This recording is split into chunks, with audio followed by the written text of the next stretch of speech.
What's up, movie lovers? Welcome to episode number 26 of Ready Play Movies, your weekly source for everything that's new and exciting in the world of entertainment. Every Tuesday at 6 a.m. Pacific or 9 a.m. Eastern Time, we discuss the top news of the week, notable releases, what we're watching, big topics of the industry, and the movies we love. If you want to write anything to be read on the show, send us an email to readyplaymovies@gmail.com or hit us up at Ready Play Movies on Twitter. No matter where you found us, please subscribe to the feed so you can get every new show directly to your device as soon as it posts. And if you like it, please leave us a nice review. This is July 6th, 2021, and I'm your host, Louis Menchaca, and joining me today is my co-host, Mr. Troy Bracey. Yes, we here. Let's do it.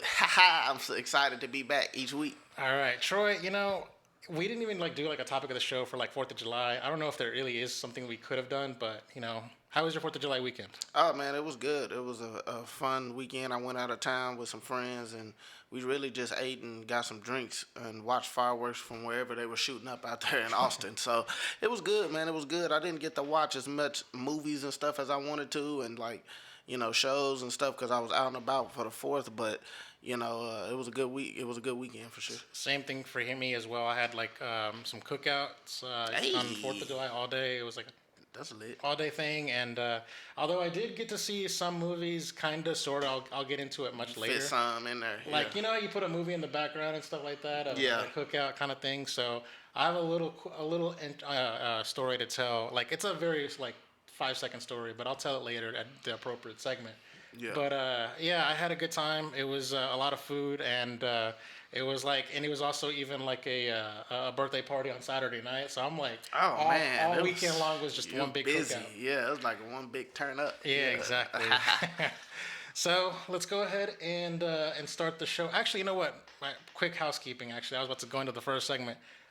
So YouTube is on some host shit. I ended up not being able to publish the video version last week until closer to midnight. I still got it in on Tuesday, but it was why? Because of all the copyright claims and stuff like that. So here's what's gonna happen. On the video version, I am not going to play the Frank Sinatra song "My Way" to play us out. Yeah. Instead, I'm gonna add it in post-production for you audio listeners. But for you video watchers, we're just gonna skip right past it, and I am not playing any more trailers at all. I was thinking about adding more trailers in for new releases and stuff like that to as we talk over the synopsis. But now, fuck that. I'm not. You know what? All you movie industry people, y'all content climbed your way out of this show. Basically, no more. I'm not promoting you the way it's just gonna be us talking about it. Just us right here on camera, just talking, and it's the only way I can publish it without dealing with copyright claims and stuff. Well, if they showing, you talking about them showing in the background as we talking about it? Yeah. I was us talking over the trailer footage and the trailer was on mute and stuff, but no, that ain't good enough for them. So free promotion for them, no more. So we're still going to do check this out and talk about the trailers, but you guys, the video watchers, won't see it. You actually have to go and check it out because it's not letting me just play it for you guys. So that way, hopefully, maybe, fingers crossed, I can publish it at 8 a.m. first thing with everyone else, with the audio listeners can listen to it. So so anyways, let's go ahead and get on to the very first segment of the show to start things out here. Oh damn, I can't even find it. I can't read. There it is. All right. Marty, you've got to come back with me. Where? Back to the future. Yeah, Back to the Future. So, we haven't done this. It feels like it's been forever since we've done this segment. Yeah, though. man. Dang, I feel did we skip last month? No, we did it. We did June, so it's crazy. But yeah, we have a whole lot of stuff to talk about here. And you know what? Since it is video, I'm gonna go ahead and put out my little source of where I get them from. So that way, we're just gonna go over them piecemeal, kind of, sort of. So we're gonna go to July of 2016, and let me put the article up on the screen. There, or the website on screen. So yeah, I go to Box Office Mojo. They have a little how do I put it? A little list of all the movie releases and everything like that, and opening weekends. This is where I go. It's the one-stop shop where I compile everything. It makes it easy, and so we're just gonna go over this one at a time, and tell me what you think. So July 1st weekend, we have 2016. We have The Legend of Tarzan. Was that movie trash? It wasn't that good. It wasn't. It wasn't. I wouldn't throw it under like the garbage kind of bad, but it wasn't. You know, it wasn't good. I'll just put it like that. But All right. yeah, I remember going to see that movie too, with Margot Robbie and stuff. Her fine ass. She was the main reason I went to see it. Damn, she's not even listed as right here like the top billed actress. Dang, that's like, crazy. That's how you know like she done got so much bigger since then because there's no way a Margot Robbie movie could come out these days and not be on the top. Her top line or whatever. Yeah. Yeah. The BFG. 5 years ago, apparently the Purge election year came out. I didn't realize it's been 5 years. Yeah, So yeah. wasn't that the last Purge that came out since? Yeah, I think the so. current Purge? Yeah. Because I remember that Purge being like having more like black people in it and stuff like that. You know, like being more hood and shit. They was playing like hip hop in the background. I'm like, what the hell? Like, I this thought is it was weird. like the first Purge. Like wasn't it like not the first Purge like as in like the movie, but I mean like the Purge colon The first Purge. The first Purge, yeah. That might have been it. I'd be confusing them then. That might have been it. When did the first Purge come out? It was the one before that one. Like this is the It was the one before this yeah, one? yeah. Oh, okay then. Okay, well shit. The fourth Purge. This was like this the one that came out in theaters right now is the fifth one. That's the fourth one. Oh, okay. Yeah. I think you're right. It was the first Purge. It was like the prequel, right? Yeah, It was you're right. I done lost track of these damn Purge movies. Like, I'm gonna go back and look at like how much did the Purge make because this movie generated 6 sequels. Like in a way, this is another Fast and Furious franchise in terms of how many movies they're making. Like they're not just. You know, like I could understand the Purge being like maybe 1 sequel or 2 sequels, but I never thought the Purge would go to be 5, 6 movies and 7 movies and stuff. Like, All right, let's see here. that trips me out. So yeah, okay. The Purge was the first one. Then there was the Purge Anarchy. How much okay. money did the first one make? Okay, you know what? This is right. The Purge election year is the third one. You're right. And then the first Purge was the prequel that came out after that one. After that one, okay. And then the Forever Purge. Okay, yeah, I guess. So they do one pretty much every 2 years, like Pretty much, except for that first one, they did a sequel the next year. And then the Forever Purge was probably delayed because of COVID. Yeah, because of COVID, but that would have been 2020. Like, man, these movies must really be hits for them to make these kind of like sequels like Well, that. Blumhouse, you know, they tend to be very like budget savvy. By the way, look at this. Our Kind of Traitor. It's like a limited release movie, but look, this poster right here. If you see, let me see if I can like enlarge it here. I can't really enlarge it, but look at this poster and the trailer. Oh, there we go. Actually, the courier. There we go. So let's see synopsis. You see this? You see this trailer? This poster? Yeah. It just kind of feels like they just sort of copy and paste each other's like designs. Like, it does look similar. Like they said, man, these days people don't put no effort into the posters, man. I remember back in the day, posters used to be the main thing. All right, let's see here. We got Swiss Army Man, which is the Daniel Radcliffe movie where he was a corpse. Oh, Remember yeah, that one? Yeah. There was, let's see, The Secret Life of Pets, which I can't believe is 5 years old. Dang, Kevin Secret Hart. Life of Pets, yeah. Actually, let's see, Mike and Dave Need Wedding Dates, which is a Zac Efron movie.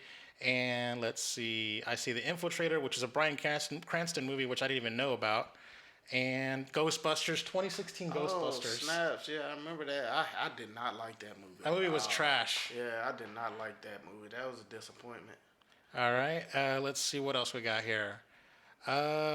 Ice Age Collision Course. Now, here's the thing about Ice Age movies. Because they have colons and subtitles underneath them, I don't know if it's the 5th or the 6th or the 3rd. Me either. Like, that's how it was with the Purge just now. I don't know which Purge it was. I don't remember which Ice Age. And so, did Star Trek come out? Beyond came Yeah, out there? the same weekend, Star Trek Beyond. Man, I was a fan of Star Trek Beyond, man. That I think that Star Trek Beyond is the most slept on. Out of the 3 Star Trek, the new trilogy. Nah, man. That's the most slept on. This Into Darkness was the best one out of all of them. Well, listen, me personally, I think Star Trek Beyond is the best, but like I can see Into the Darkness, people thinking Into the Darkness is the best, but what I mean about Star Trek Beyond being the most slept on is that like I think the first and the second one are the ones people think of. Yeah. Like, I think Beyond kind of got swept under the rug. Yeah. But I think like it it's feels either like, the best one or second best one. I haven't seen it. I feels like it's just a forgettable action movie. like a generic action movie. Well, I mean, personally, if that's a forgettable action movie, then all the ones are forgettable action movies to me. Then, like, you know, because I listen, the Star Trek movies, I'm not the biggest fans of. Like the J.J. Abrams ones, and I'm like, but they were fun. Yeah. Lights Out. Oh, I was a fan of that. Which one's this one about? This was the one, you know, when they turn on the lights, the monster appear. I mean, when they turn off the lights, the monster appear, and they turn it back on, he disappears. Oh shit! I think the guy that directed Shazam did that movie. Yeah. Also, Train to Busan, which I feel like I've been needing to watch that movie for like a long time. So, I think that there's one more weekend here left. Let's see. Oh, apparently The Killing Joke got released as a Fathom event. But oh yeah, I remember that. That was such a huge disappointment movie. The Killing Joke, the animated movie. Oh my god, like they fucked up on that. They had like Batgirl in it, and they had like Batman with a love affair with her. I'm like, what the fuck? Yeah, they screwed the pooch on that. There's Nerve, Jason Bourne, which is Matt Damon came back to the franchise, and then it was a dud. Yeah, I didn't like that movie. Bad Moms, and I think that's it. I believe there's nothing more. That was a solid year. A lot of like big relevant stuff came out that year.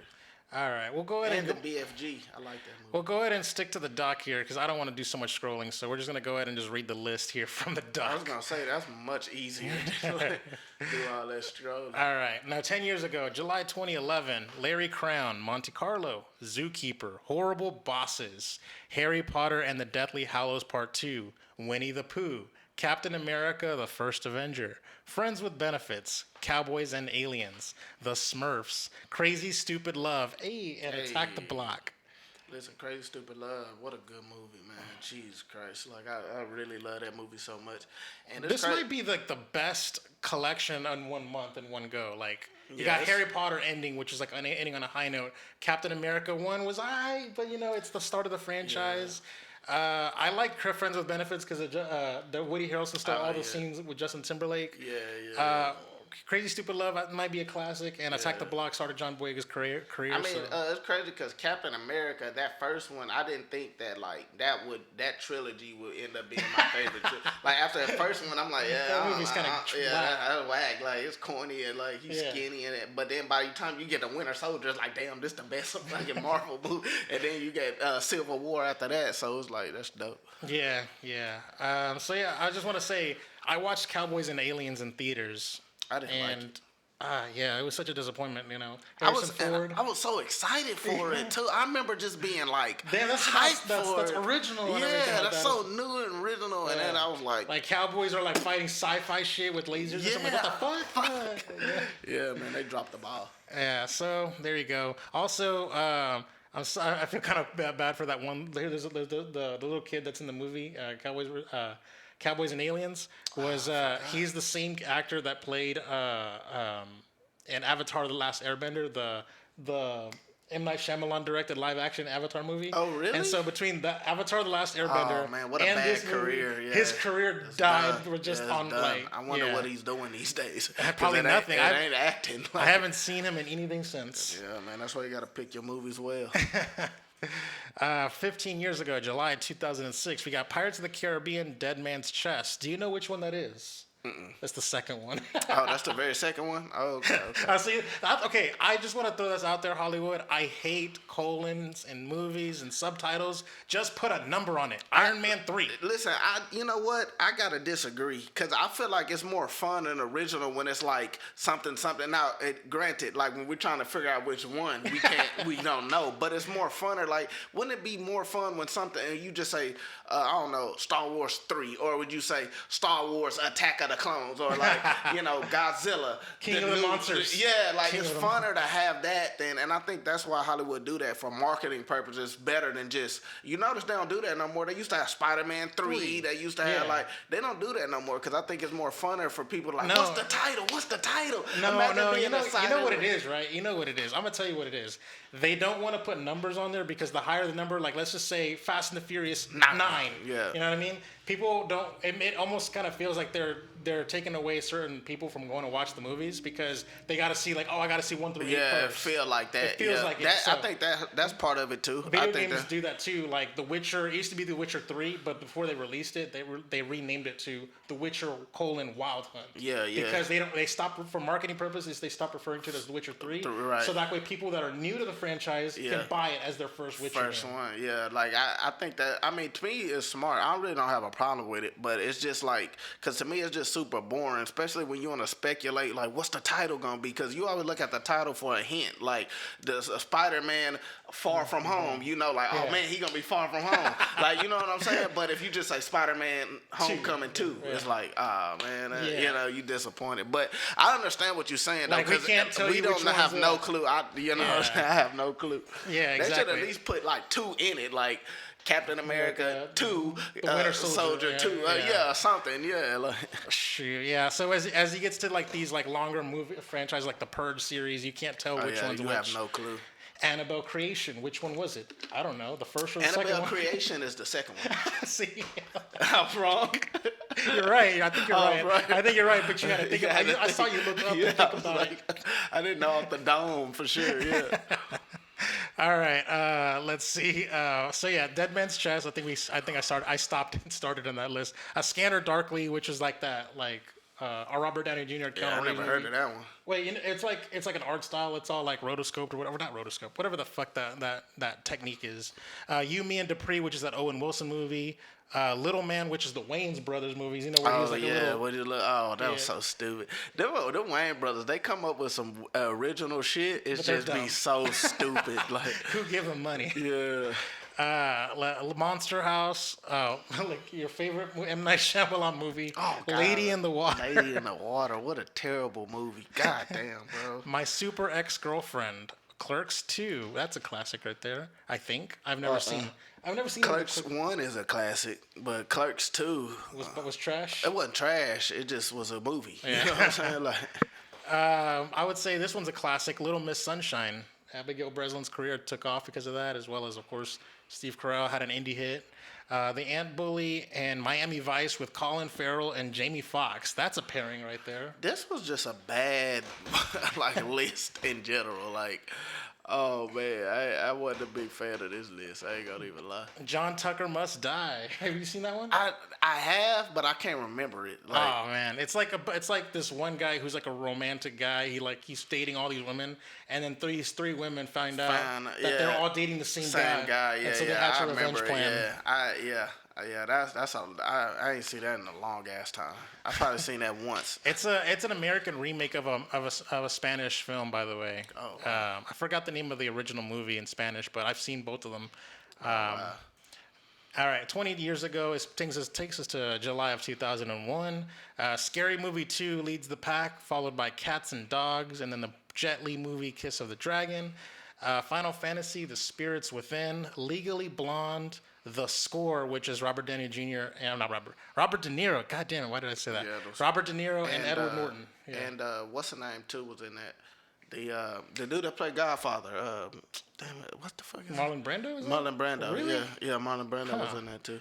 I think we have the score on DVD over there somewhere, and it's literally all I think of is Ed Norton and I don't know Robert if De Niro. Marlon Brando had a big role. That's probably why I think he just showed up in it.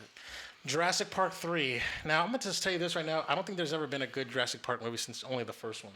But I kind of like 2, but I admit that's like a guilty movie pleasure. You know what I'm saying? I was a fan of 2, but yeah, you're pretty much right about that. A lot of people like Jurassic World. I mean, that's why it was such a big hit. I didn't like it that much, but a lot of people did. Yeah. But I kind of agree. You know, 1 was the first and only good one. masterpiece, Yeah. you know?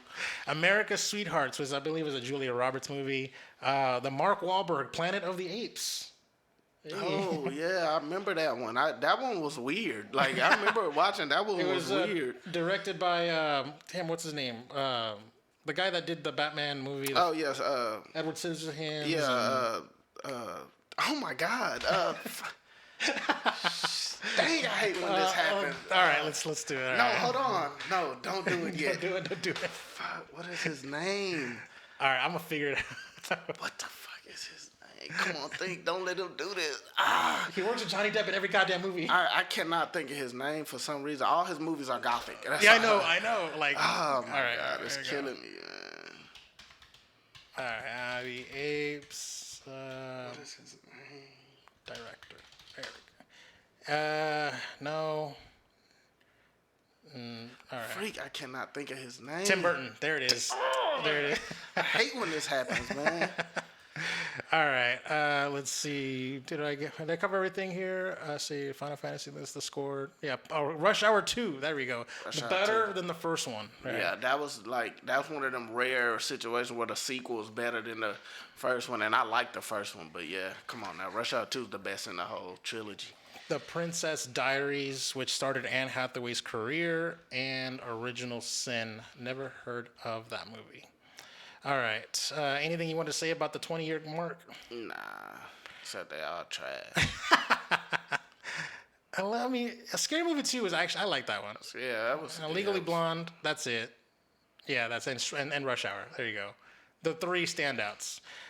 25 years ago, Independence Day, man, that's monumental right there, boy. Like that was when you say started Will Smith like action career. That's what did it. Independence Day. That was a fun movie. Yeah.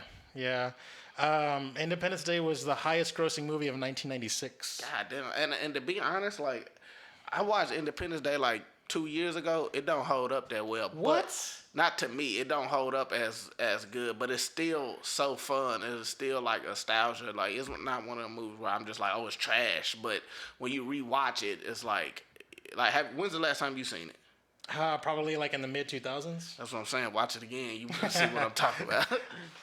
It was airing on HBO, like on TV, because my dad watches HBO and he flips through the channels, and then I watched the part where he was the Bill Pullman was the president giving his little pep speech. And he's like, "Today we celebrate our Independence Day." Yeah. So I'll give it that one. I'll give it a nod to that. It's a monumental movie for sure. Phenomenon, which was the John Travolta movie where he like had certain he basically has Limitless, basically. Oh yeah, I ain't see that one. You never seen that one? Oh damn, he had like telekinesis and everything. Man, that's crazy. He learned Portuguese on a road trip, like in a car ride. Courage Under Fire. I can't think of that one off the top of my head. It feels like I should know that title. Harriet the Spy. I actually did in fact watch that movie back in the kid. When I was a kid, it was Rosie O'Donnell was in it. Oh, for real? Yeah. Oh, girl, Rosie. She need to make a comeback, man. I miss Rosie O'Donnell. I wonder why she got blacklisted off of Hollywood, by the way. No, she was big in the 90s. I think she was one of them people that's like used to say controversial shit or something. Like, I don't know. I heard she might have been racist. I don't fucking know. Yeah. Multiplicity, which is the Michael Keaton movie where he clones himself. Oh, yeah. I remember that one. He was like, oh, man, I'm busy. I need another person to take over my life. I remember that one. Fled, never heard of that. Kazam, Shaq. Oh, yeah, that was a terrible movie. He's a genie, I think. Yeah, that was, oh, God, that was so terrible. But it was so good. That shit it's funny. It's so bad, it's good. The Frighteners, never heard of that one. Mm-mm. Train Spotting, a classic. Yeah, classic. A Time to Kill. Isn't that a classic or no? A Time to Kill. What is that? Oh, is that James Bond? Wait, what is that? Let's see. A Time to Kill. I know that. Let's see. Let's see what comes up here. I feel like I know that. Oh, Matthew McConaughey, Sandra Bullock, Samuel L. Jackson. Movie. I do remember that movie. Yep, I remember that. I don't remember like how the movie went, but I remember that movie. Yeah, Kevin Spacey too. That's an old movie right there. Yeah, right. I remember that. All right. Kingpin, which was the one with Woody Harrelson, and he's like trying to hustle on bowling. Yeah, I haven't seen that one. The Adventures of Pinocchio, and finally, classic Jackie Chan movie, Super Cop. Super Cop, straight up. You know that one? Hell yeah! What the fuck? Okay, shit, man. It's 1996. How old are you? I ain't gonna lie, like a lot of these I don't know, but I know a classic. Shit. All right. So this is, I think, before you were born, but I was still born. Terminator 2 Judgment Day leads the way. Ooh, that's a way to start off right there, man. What a classic. second best Terminator movie of all time. The best Terminator movie. Shit, of I all like time. the first one better. I always Shit. said that. I love the sequel was better than the Listen, original. I ain't shit. gonna lie. Most people agree with you, but I'm one of these rare dudes that I like the first. Cause the first one, it was horror. It was an actual horror movie. A lot of people don't give it credit for being a straight up horror movie. It wasn't like an action movie. Yeah, it was like horror with like sprinkles of action. The second one came just straight up like an action fun movie. I love Terminator 2. It's a masterpiece, but I'm one of the people that love the first one a tad bit better. Yeah, I wonder if like the franchise would have been like better off for never having done a movie after this movie. Well, I agree. I think they should have never done a Terminator 3 Rise of the unless Machines, they did it like Salvation. unless they did it like years later, 10 years later, and they did something like cool. But yeah, man, like really, if you think about it, Terminator hasn't been good since the second Terminator. Like every single Terminator, Genesis, Salvation, all of them been just bad, bro. Like, and it just ruined just a masterful franchise. Dark Fate. Oh, Dark Fate screwed over the ending of this movie. And like how you bring back Arnold Schwarzenegger for 2 movies and then fuck both of them up. Like, Jesus Christ, you fuck up Genesis and you fuck up Dark Fate. Like, oh my God, bro. If I was Arnold Schwarzenegger, I'd be like, I'm never coming back again. This shit is over. So we'll see Terminator 2 later on in one of those segments, by the way. Just throwing that out there. Problem Child 2, Point Break, which is the Genesis, the real Genesis of Fast and the Furious, by the way. Yeah, I remember Point Break because they was more on like motorcycles or shit. No, they were surfing. Surfing. Okay. I think the motorcycle was the remake. Okay. That's why I got it confused. Yeah. Boys in the Hood. Yeah. What you know, I like that. That's a classic right there. One of my favorite movies ever. Boys in the Hood got nominated Cuba for. Gooding Jr. and who else was in it? Lawrence Fishburne. Ice Cube. Yeah. I mean, it got nominated for an Oscar Best Picture. Yeah, a lot of people didn't realize that. I don't remember that. Yeah, a lot of people didn't know that. See, people think just because it was so hood, but you got to realize it was still a solid movie. Yeah, it got nominated Best Picture. Regarding Henry, Bill and Ted's Bogus Journey. Now, that's the second Bill and Ted's Excellent Adventure, in my opinion, which is actually not even a hot take, really. Bill and Ted's Excellent Adventure was the first movie, and it was way better than this one. Dutch Mobsters, Another You, V. Warshawski, I don't know what that is, Life Stinks, and Hot Shots. I know what Hot Shots is only because of the second one, Hot Shots Part 2. Yeah, Charlie Sheen, action comedy, parody movies, stuff like that. So we're pretty much. I think that was it as far as like the good stuff because I don't think I know much of anything else beyond that. So 35 years ago, I wasn't even born. 1986, July, Psycho 3, The Great Mouse Detective, and I was wrong. Classic movie, Big Trouble in Little China.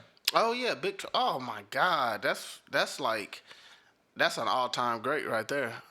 You know, I never seen the movie, but you never seen it? Earlier today, my friend lent me his copy of the movie. Bro, you gotta watch that. So many movies are like based off of this today, and it's like it's so fucking dark, and it's like I hear like the Batman is gonna be like have influences from this movie. Yeah, so I have it. So maybe I'll watch it between now and next week, and I'll give you guys impressions. Yeah, that's a good one. I saw like the cover art had like Kurt Russell and Kim Cattrall. Yeah.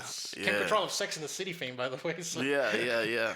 That's a good ass movie right there. Kurt Russell at his best when he was a youngster. Yeah, Under the Cherry Moon, Club Paradise. Okay, all-time classic. Aliens. Man, Aliens is so good. Like, and speaking of Aliens, that movie still holds up to this day. Like, and that movie is a real big achievement because you thinking way back then, like they was able to do special effects and it still holds up. Like, and they did a good job again making it more like a horror like type of. Did they go action with this one? Because Alien 1 was horror. I know that because in the first Alien movie when they did the first like scene where they didn't even tell the actors and they were reacting. Yeah. I mean, and Alien was so clever because they did it where they did one of the first movies where they kill off the person you think is gonna be the main character, and then you like, oh shit, she the main character, and like so it was a genius, man. It was just a good movie, man. So Aliens was the sequel, and I remember the moment where like Sigourney Weaver was saving the little girl, and he's like, she comes out in this like Iron Man suit thing, and she's like, get away from her, you bitch.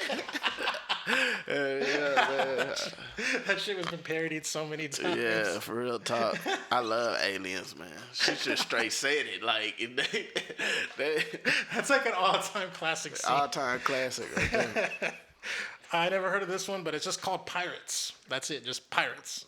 Vamp, Out of Bounds, Maximum Overdrive, Haunted Honeymoon, Heartburn, and Flight of the Navigator, which, by the way, is on Disney Plus, and it was one of the very first things I ever watched on Disney Plus. Really? We had just bought the Disney Plus subscription, and I was at my brother's house, and we were just like casually looking through their catalog because back then it was just Mandalorian and back catalog. Yeah. And so my brother Juan was like, we were looking through it and he saw Flight of the Navigator. He's like, oh, I saw this as a kid. Yeah. And I'm like, well, shit, let's go ahead and put it on. We got time to kill. And so we sat there and watched the whole fucking movie. Would y'all like it? Yeah, I thought it was actually pretty good. Like, I don't know if it holds up today by today's standards. There's bad special effects and stuff like that. Yeah. But it's about a kid that like literally falls over into a ditch, and then he wakes up the next morning and he finds out that it's been like 7 years later. Like that he's still like the same age, and like his younger brother is now his big brother. Damn, and that's then, some like, Spider-Man Homecoming yeah, shit. like, yeah, I mean, so- Spider-Man Far From Home or Homecoming. Yeah, so he's like time traveled, and he's like, what the hell? And then there's like an alien there, and he's trying to like, all that? he's trying to go and time travel back to his original timeline, So, Oh, okay. so yeah. That's crazy. They were like, the parents were like, you've been missing for so many years, oh my God, and all that stuff. And yeah, so there you go. All right, we're just going to go ahead and run through the last bit here. 40 years ago, never heard of SOB, The Fox and the Hound. I feel like that's a book or something. Escape from New York is a classic. That's Kurt Russell right there. Arthur, Endless Love, Eye of the Needle, Blowout, Under the Rainbow, and Victory. Only thing I know about is Escape from New York. Yeah, only thing I know about Escape from New York, and I haven't even seen it because I think that's in the movies from like Escape from. It's like a bunch of them. No, there's only two, I think. There was two? Escape from New York, and then there was a 1991 something or 1990 something sequel, Escape from L.A. Escape from L.A. Yeah, That's yeah. it. I heard of both of them. Never seen either one of them. I've not seen either of them, but I've seen them like when I was a child. My mom and dad would watch it, and it was on TV, and I saw Kurt Russell in a motorcycle and explosions and shit. So Yeah. he's got an eye patch on. And Yeah. Yeah. 45 years ago, it takes us to July 1976. It was The Party at Kitty and Studs, which is a Sylvester Stallone movie, by the way. So, Damn, that boy Sylvester Stallone. Oh. and by the way, I think this movie was a porno, if I'm not mistaken. So I think this is what started his career. Damn, at a porno. Gus, The Shootist, and Swashbuckler. I think one of them was a John Wayne movie. I think it's The Shootist is a John Wayne movie. And 50 years ago, I never heard of this, but it's called The Panic in Needle Park. So let's go to that one here. And I think it was actually a semi-interesting cast here. So July 1976 is... Oh, wait, yeah, no, wrong one. 71. All right. Al Pacino. Oh, shit. Al Pacino was in that. That's crazy. That's what it was. Let me go to 1981 here, and I just want to say that this one... Where's it at? Victory. All right. This one is starring Michael Caine and Sylvester Stallone. Damn, that's crazy. That's Wait, an interesting go up. Tarzan came out in 81? It was a Tarzan movie? Tarzan, that ape man? Never heard of it. Damn, that's crazy. So, yeah. Oh, by the way, Zorro the Gay Blade. The Gay I hate the fucking name. The Gay Blade. Like, and that was back when it was like homophobes everywhere. Why would they call it that? Like, they like, ooh, who wanna go see the Gay Blade? It's funny how you just highlighted that, like you seen that. Oh, the Gay Blade.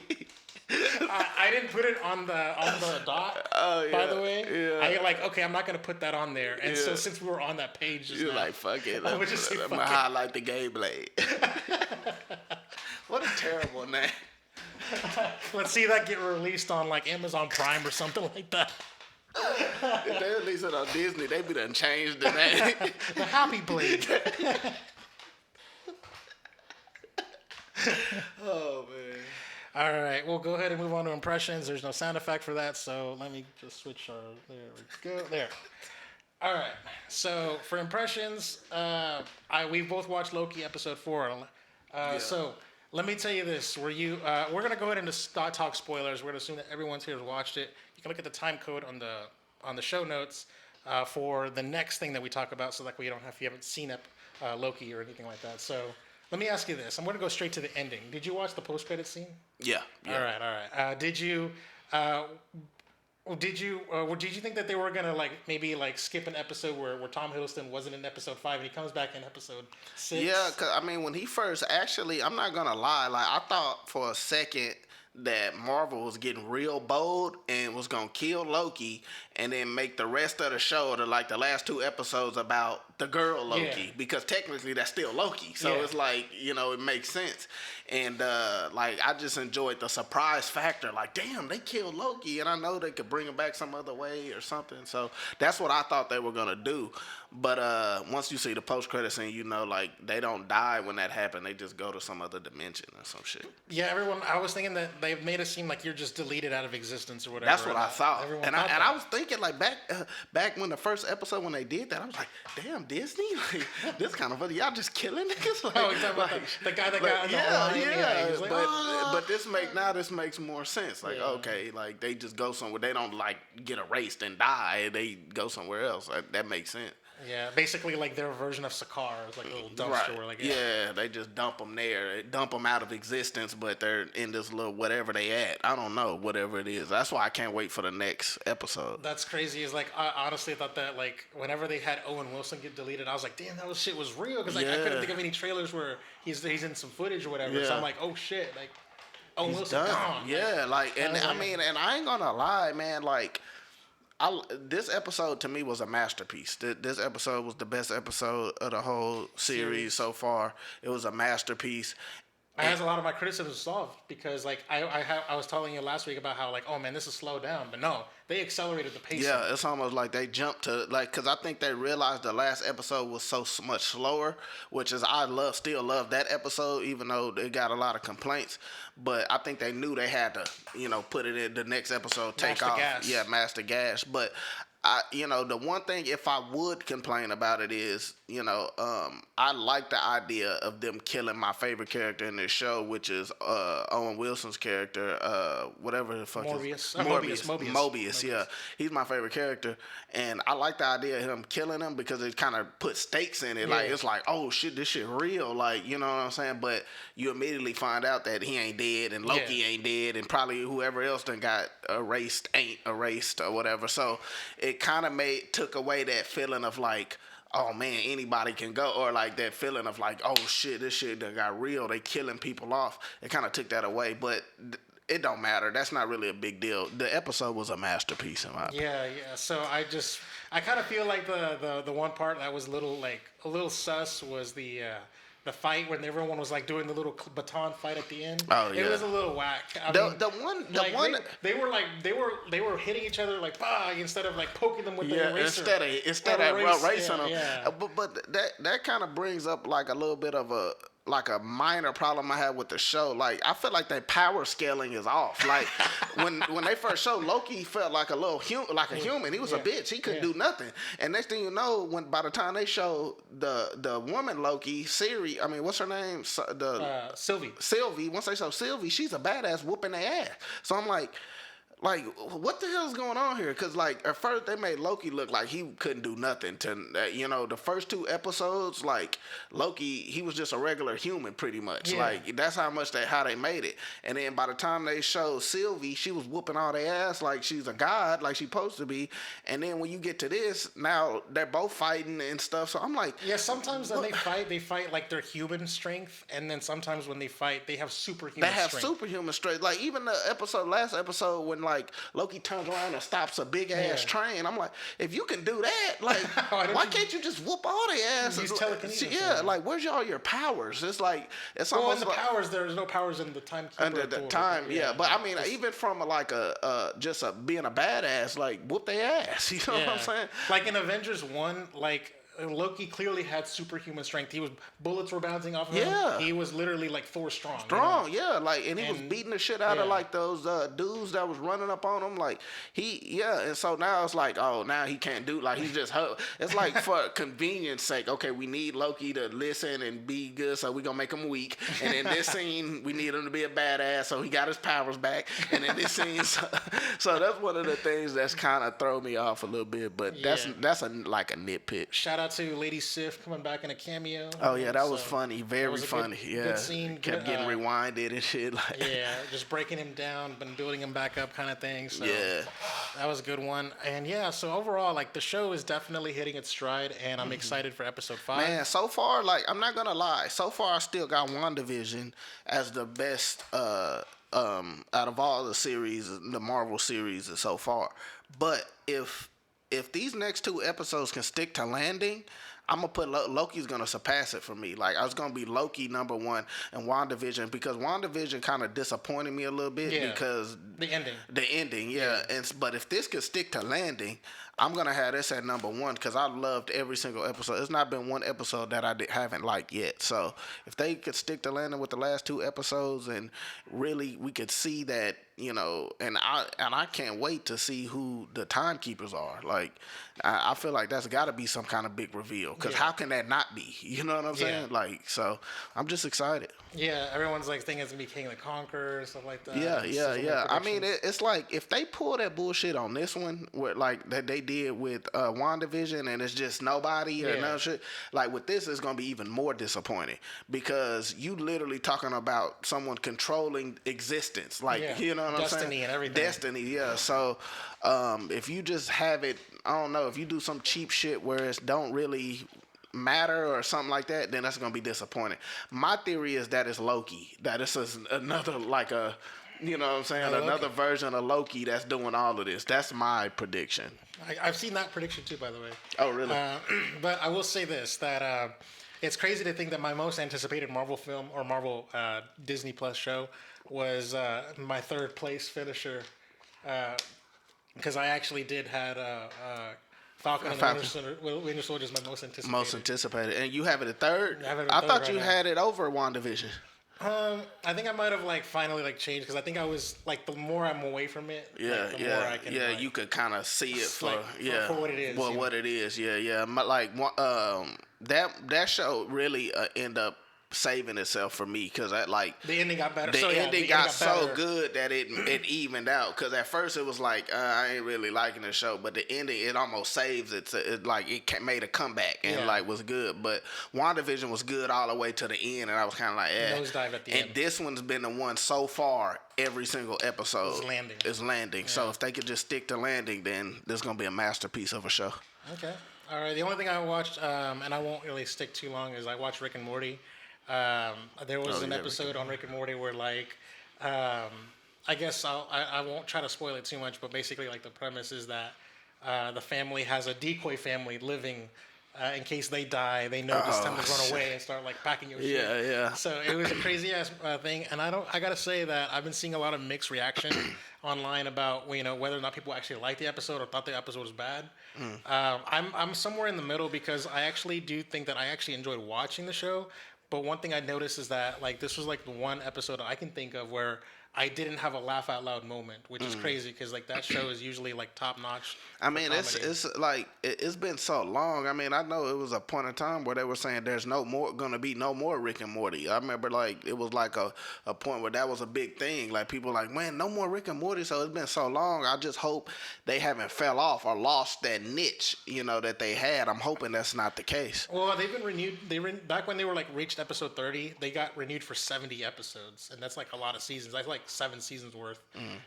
So they got both renewed and stuff like that, because one of the things about Rick and Morty is there was a 2-year hiatus between one season and another season. Yeah. And the reason why is because of animation and all that stuff like that, it takes so long to produce that they literally have to get ordered well in advance so they can start producing these episodes and stuff like that. So, and also, I gotta give a quick little like shout out against myself here, because last week on new releases, I did not cover the Tomorrow War. I completely forgot to check Amazon Prime's new releases.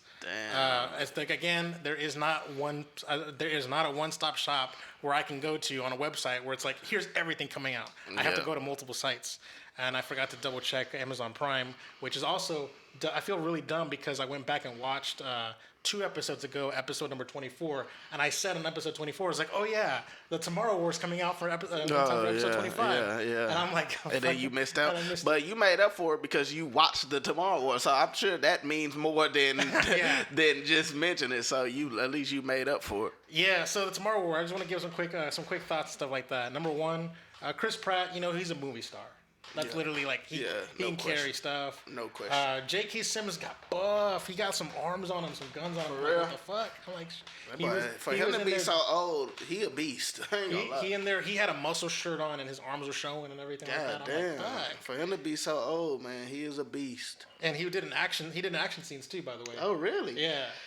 I just want to say that you got to pay attention to the movie because there were a lot of setups that happened early on in the movie that came back later on. Mm-hmm. So I thought that some of the setups were a little silly for me. Like it got into cheesy territory where like, okay, I'm gonna give you like a little minor plot beat.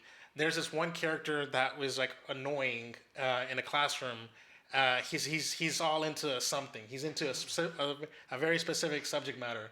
And everyone finds him annoying as fuck and like, oh, shut the hell up, Yeah. But then after the movie happens and stuff like that, they were like, okay, how can we explain that this happened? And they're like, wait, I know an expert, and they go back to that same annoying kid.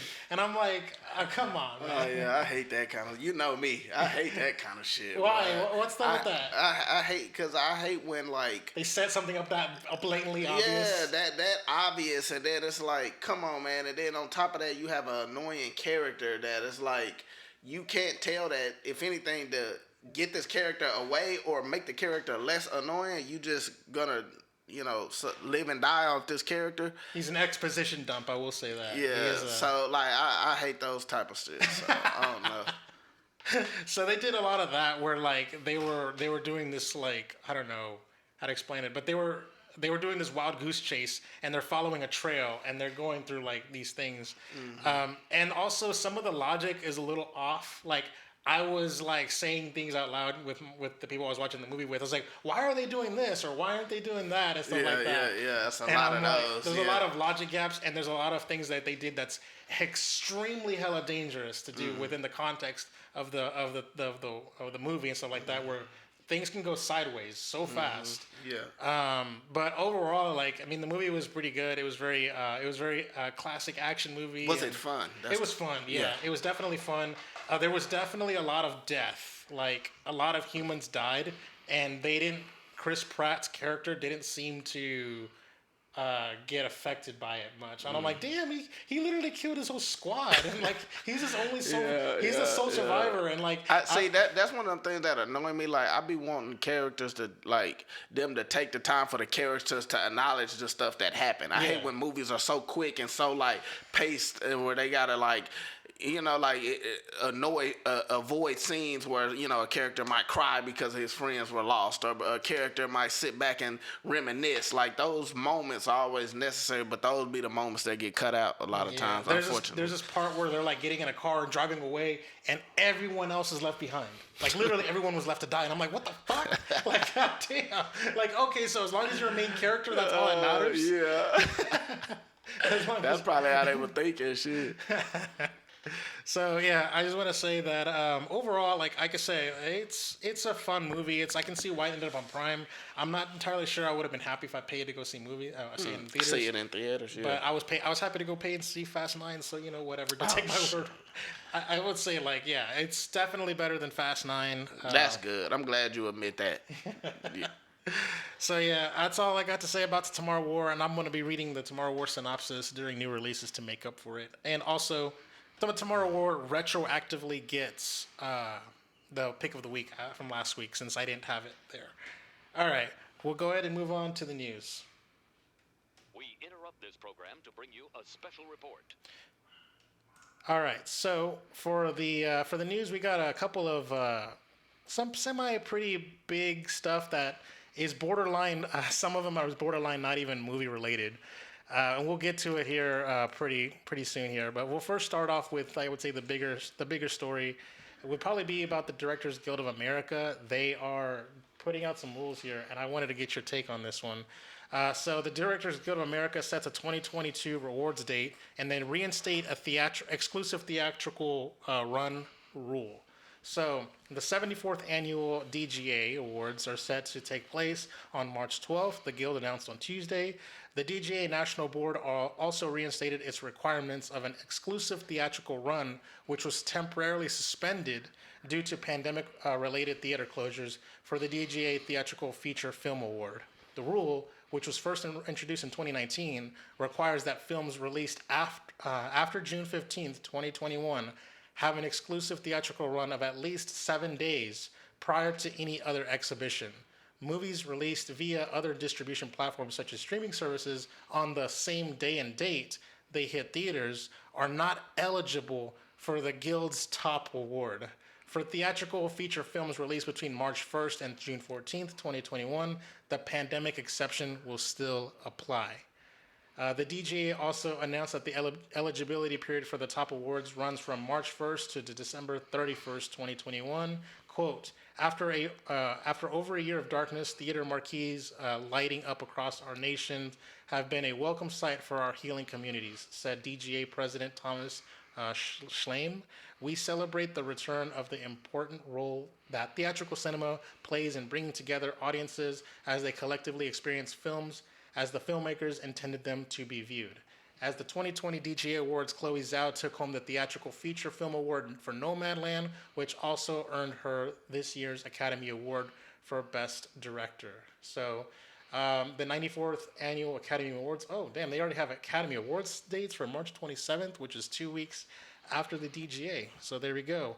So Troy, what are your thoughts on this rule? Do you think this rule is fair? What do you got going? What do you got? Well, so I think the part that's fair is the theatrical thing. Like the 7 days, the movies have to have at least a 7-day theatrical run. I think that's fair, mainly because there's so many movies these days. There's so many streaming services, independent movies, Hollywood movies, that if you don't make that rule, then it's so many movies you gotta consider qualifying, which is there's no way, there's too many. You know what I mean? All these different streaming services. So if you make them at least have a 7-day run, that eliminate so many different people or force them to have to put their stuff in theater. So for me that makes sense, and it's fair. They didn't say oh, you need a 30-day run, because if you're a small independent company, you might not be able to afford to have a 30-day run in theater. So they made it fair enough to where it's you could qualify, but you need to at least do this.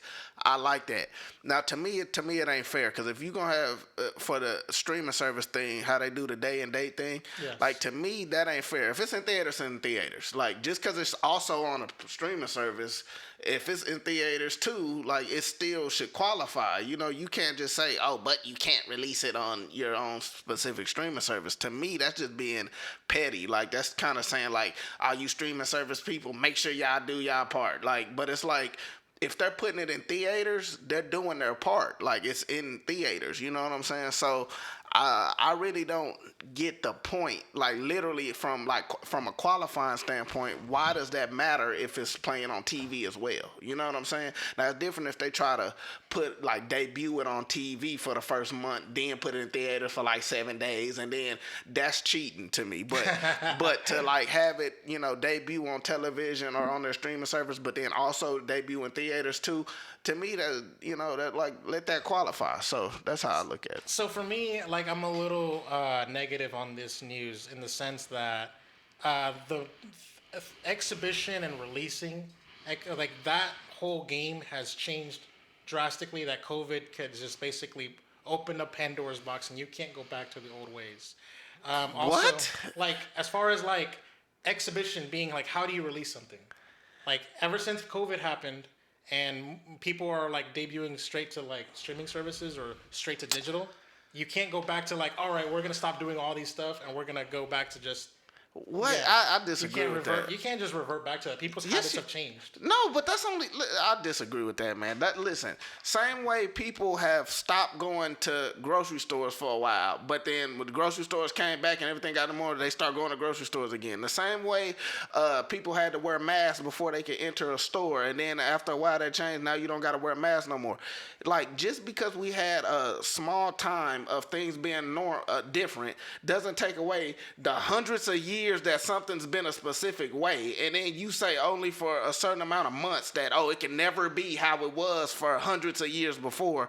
To me, I just disagree with that concept. I've known a couple of people that are like, even said it earlier at the cookout I was at. They were like saying, yeah, like I don't want to go back to the movies anymore. All these things are coming out on like thing. I'll just wait to. Well, I mean, those are specific people, but like I'm saying their habits are no longer accustomed to going to the theater. Yeah, but like there's specific people that's gonna be like that. But I mean, as you can see, these box office numbers show you that it's a lot of people that can't wait to get back in theaters. So it's not like the vast majority of people out there are like, I'm used to a pandemic, I'm gonna just watch it all. No, like, I mean, they've come accustomed to it. Just like with anything, you kind of get used to something. Like you're not gonna be used to going back to work for a while because you done got used to being at home. But the reality is things change back to normal. So I just disagree with you on this one. Well, like as far as like, I don't know, as far as like money making models and things like that, I'm just seeing a situation where like executives aren't gonna just try to revert things or force things back to the way they were. But with that being said, there is something to say that Dune won't qualify for the Directors Guild of America. If it goes to the HBO Max and theaters at the same time. Didn't they say a specific date after August 2021? Oh, but remember Dune comes out in October. But remember, we already got the news that Dune is going to be exclusively in theaters. Remember, we talked about that. Well, okay. It's rumor, it hasn't been confirmed officially. Yeah, so I mean that depends on. But everything Warner Brothers is putting out is HBO Max, except for Dune being the rumor at this point. Well, I mean, and that'll be they just can't. Whatever these movies are, ain't gonna be able to qualify for this year. That's a whole lot of movies. I mean, but that's their fault. But literally, remember all of the backlash they got for doing that dumbass shit. Like they the ones that chose to do that. It's not like that's something where they was like, oh look, we had to do this because of the pandemic. Like they chose to say, look, all our movies are coming out simultaneously. Nolan was pissed off about that. The director of Dune was pissed off about that. A lot of their peers, a lot of the actors was pissed off about that. So that this is a part of them having to deal with the consequences of making that dumbass decision. And that's only for this year. It ain't like they announced that they're doing that for the rest of eternity. You know what I'm saying? So yeah. You're right. I mean, but like, just to put it to you this way, like Denis Villeneuve doesn't have say. Like, he doesn't have ultimate say as to whether or not his stuff is a theatrical exclusive. He's a director, not a producer or an executive. Right. So what I'm saying is, he's going to be potentially shafted out of being nominated for an award that he could deserve. Yeah. Because of some fuckery. Yeah, but and exactly, and that's whose fault? His Warner Brothers. Yeah, that's not, and that's partially why he was so pissed at them. You know what I'm saying? But you can't be pissed off the DGA for their rules. You know what I'm saying? That's like Warner Brothers. Listen, the DGA can't make rules based off what Warner Brothers did. Like, oh yeah, well, let's make this rule. But wait, Warner Brothers decided that they're all of the movies are. Yeah, so to me, like if Warner Brothers are smart, if they know they have a great Oscar-worthy movie for that specific movie, don't put that debuting on what's the name? HBO Max. Let it get that theatrical run. That way you get your Oscar nominations, you can get your buzz, your DGAs, and get everything you need. Boom, problem solved. So. That's them. That's on them. If they want to still do that and release it and not let it get qualified for this, I mean, that's a decision they're going to have to make. Yeah, but there's also like a lot of other movies that, I mean, Warner Brothers even puts out Oscar bait movies and stuff. All the time. Yeah, they're going to have a lot. So they're going to have a lot of those that we just don't even know about yet. And then also like every movie that comes out on Disney Plus Premier Access or whatever, like if they come out later in the year or... there's a lot of movies that just comes out, like we talked about, like The Boss Baby on Peacock. I mean, the thing is, one of the things Warner Brothers might do is they might just say, look, let's skip as long as we get, the Academy Awards You know, as long as the Academy don't put out a rule Recognizes, like yeah. that, yeah, maybe we can, you know what I'm saying, skip this year. You know, who knows if that they feel like it's important enough. Yeah, yeah. So I just wanted to just throw it out there. Like for me, I'm a little bit more negative on this news because when it comes to directors, directors don't have say over exhibition. Unless you're a Quentin Tarantino, you don't really have that kind of power. that is a good point because you know the directors are basically not being able to qualify for something they don't have control over. Yeah. But it's always been that way to a certain degree. So It's just more obvious this it's more time. obvious now. Yeah. Yeah, so and I'm like, think about last year or whatever. There was a lot of indie movies like Nomadland that debuted on Hulu or something like that. You know what I mean? Like, Yeah. So it's just something to think about, and I really feel like the DGA didn't really put that much thought into discretion when it comes to like how many people you're going to be eliminating and who was going to be affected. So yeah, just throwing that out there. And also, I don't even think I ever put the article up on screen. So yeah, anyways, we'll go ahead and move on to the next one. A Chinese propaganda film, 1921, is set to release in the U.S. and the U.K. So yeah, apparently a big budget mainland Chinese propaganda film is coming to English-speaking countries. So it says here that the film enjoyed a wide general release in mainland China for Thursday as part of its ongoing celebration of the 100th anniversary of the founding of the Communist Party of China. It is primarily backed by Tencent Pictures. You know, everyone knows who Tencent is, and is co-directed by Wang Jianzhen and Zhang Dasheng. International rights sales are handled by Hong Kong-based Media Asia, and deals were confirmed at the end of the pre-Cannes week of online screenings. The company licensed 1921 to Smart Cinema for North America and Trinity Filmed Entertainment for the UK and Middle East. So yeah, there's that. And I don't really see anything here about a release date. It says here, Smart Cinema is Chinese-owned tech firm which specializes in a form of distribution to mobile devices that it characterizes as online theatrical releasing. Just like releasing in theaters, it sells tickets for one-time screenings that occur in the exclusive theatrical releasing window ahead of a more general online home entertainment and video distribution. What the fuck? Anyways, whatever. Let me see if here it says here in Chinese theaters, 1921 easily topped the box office charts in the first 2 days of release. It earned $12.6 million on Thursday and $6.74 million. I don't know what day. But anyways, it had included a extensive paid preview screening, which accumulated $32.1 million. So it doesn't say anything in this article about when it's going to come to the U.S. as far as a release date. So, but either way, though, it's a movie that's literally set in 1921, which is a movie about the founding of the Chinese Communist Party. It is definitely like a "we're so awesome" movie and stuff like that. And I'm not sure how I feel about a propaganda film coming to the United States. I don't know. What are your thoughts, Troy? I personally love it. Really? Yeah, I love it because I mean, listen, I haven't seen the movie. I go into all movies completely non-biased. I go off of the art of it alone. I don't care if it's about the worst things or the best things about America or any country or anything. I just go off of how good or how bad the movie is. So that's number one. But I like the idea of, you know, because you don't see this often. You don't see foreign films come to America and get a big, you know, rollout. You know, usually it's the other way around. American films go to other countries and they get a big rollout. They get big rollouts. So I like the idea of a foreign film, and it's very risky. You know what I mean? Because we don't, you know, American people might be like, I don't care about that, and then, you know, that's a lot of money you're losing. But they, for some reason, have a lot of faith in this movie, and they're doing something that's kind of unusual in terms of us seeing a foreign film, you know, getting a big blockbuster release. But I just like the, you know, how ballsy it is. You know, I like when people try to do new things and stuff for the filmmaking. I mean, in the world of filmmaking and stuff. So I like the idea. I'm curious to see the movie, and it's actually smart because it makes people like me curious to see it. Like, what movie that they think they could just bring to America and think that people would want to see it? You know what I mean? So a person like me would want to see it regardless because I'm a moviegoer. So, I mean, I'm just curious to see. It says the film had its world premiere last month as the opening gala title at the Shanghai International Film Festival. It has proved mildly controversial in China, stirring nationalist sentiment over casting matters.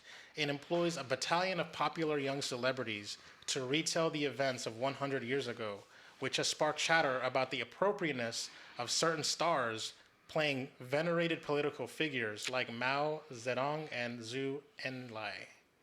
Okay, so I mean, listen, that sounds great news to me because anytime there's controversy going on, it's usually, because of a creator putting their art over something like a statistic or something that can, that's why if you think about all the great artists, they've always had controversial movies over the time because their art comes first and then anything else is an opinion, so that from this article sounds like something opinionated and people aren't like caring about how good it is, but they're thinking about, oh, this is not right or this is well, I think it's more of a situation where if people think that this is made by the state, like if this was made by China themselves or like government, like if this is like a lot of overreaching things, propaganda isn't necessarily something I would consider art, and that goes for U.S. propaganda too, including like wartime World War II propaganda. Well, I'm saying stuff. if it's in an art form, like if they making it's a movie, so that makes it art, right? So it's like now depending on how good of art it is, that's another thing, and depending on if they have an agenda, Yeah. that's another thing. But at the end of the day, it's art because it's in a movie format. I mean, it's in a movie form. So, I mean, again, it's one of the movies where I can't talk too much about it because I haven't seen it. So, I don't even know what it's about, right? So, like really about. So, but in terms of the idea of it, I like the idea, but that can change depending on if I see the movie or not. We'll see. Maybe if it lands on a Netflix, we can maybe check it out. I'll definitely watch it then. All right, box office. Quick little box office story. F9 passes $500 million globally. It says here that F9 has the box office in overdrive. The 9th installment in the Universal's action-packed Fast and Furious franchise has surpassed $500 million in global ticket sales, solidifying its place as Hollywood's biggest theatrical hit of the pandemic era. Other than Hi Mom, which is $822 million global gross so far, and Detective Chinatown 3, what the which hell has is Hi Mom? $686 million, they were both produced in China. Damn. These are Chinese films. China coming with it, bro. Like, Hi Mom, I don't even know what that is. It almost made $1 billion. I've never really heard of something that's foreign that made that kind of money, and I haven't even heard of it. Like, Yeah, and I've Chinese heard of movies. Yeah, I've heard of Detective Chinatown. Yeah, but Jesus Christ, I mean, and that movie did fantastic too. 686 million. These are blockbuster America-made movie type of money, and like that's just crazy. China coming with it, man. China is like their theaters are fully open. Their ticket prices are extremely high because of like their ticket prices changes very rapidly, and so when there's less attendance, the prices goes up, and that's why they're making so much money. It's the biggest market for theaters money wise. Damn, man! I think F9 made $200 million in China already. Damn, I really want to go to China and see a movie now, just to see like what y'all smoking on over here. Nah, just playing. Nah, but yeah, that's phenomenal news to me, and it makes me want to see like Hi Mom, and I've been needing to see. I've been knowing about the Detective Chinatown movies. Yeah, I've been needing to see that. So yeah, that's great. F9 is the only movie to cross the $500 million milestone since 2019. Godzilla vs. Kong, the Warner Brothers tentpole that was released in April, came closest to reaching the $500 million mark, but revenues for the monster mashup has stalled at $446 million globally. That's still a strong result considering Godzilla vs. Kong opened simultaneously in theaters and on HBO Max. And after a delayed summer blockbuster season, the movie theater industry is encouraged by the in-theater assemblage for F9, though attendance across the globe hasn't returned to pre-pandemic levels, and many movies have been struggling to sell tickets at all. The turnout for F9 has proven that audiences will still show up at their local multiplex for the right movie. Since it's touched down in North America on June 25th, the domestic take for F9 has reached $123 million. It is the second best box office haul since the onset of COVID-19. The Paramount Pictures thrillers A Quiet Place Part 2, which opened prior to F9, currently still holds the highest grossing title for the U.S. For the year at $145 million. So it's within spitting distance. I don't know if A Quiet Place is going to hold the number one spot, for the year. But so F9 has crushed pandemic records for the box office debut, collecting $70 million on opening weekend. So Troy, what are your any thoughts you wanted to give about F9 and the money it's been making? Nah, I mean it's kind of surprising in terms of the amount of money that it's making through the pandemic. But like we talked about last week, it's a hit, and like again, people are back in theaters. Like it's not, pandemic. I don't think going forward is gonna have a big effect on the box office On from blockbusters, blockbuster. for For sure. So I think it's good news for movies. Or you want to make a little side bet, be like, does this movie make does Dune make more or less than F9? See, I can't.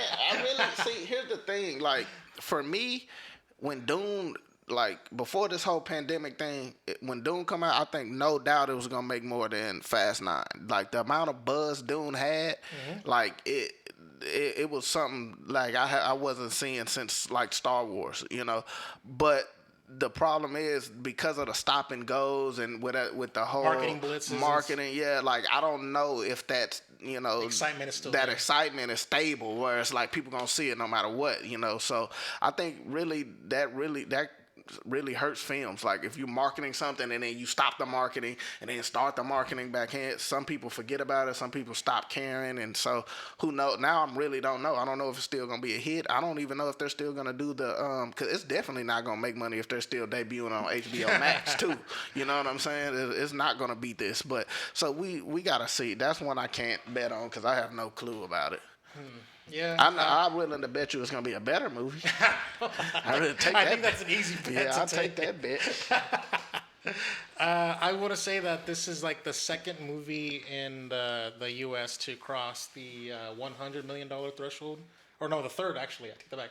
The third movie, because the first two was A Quiet Place and Godzilla. It's like, oh, it's the, but I would say it's the fastest to cross the $100 million. Fastest. I mean, and then that's already at $500 million. Like, listen, $500 million, those are before pandemic type of numbers. Like that's something a movie could do before pandemic hit. So, and it's also the only American-made movie that's done it. Yeah. So, like, that's solid.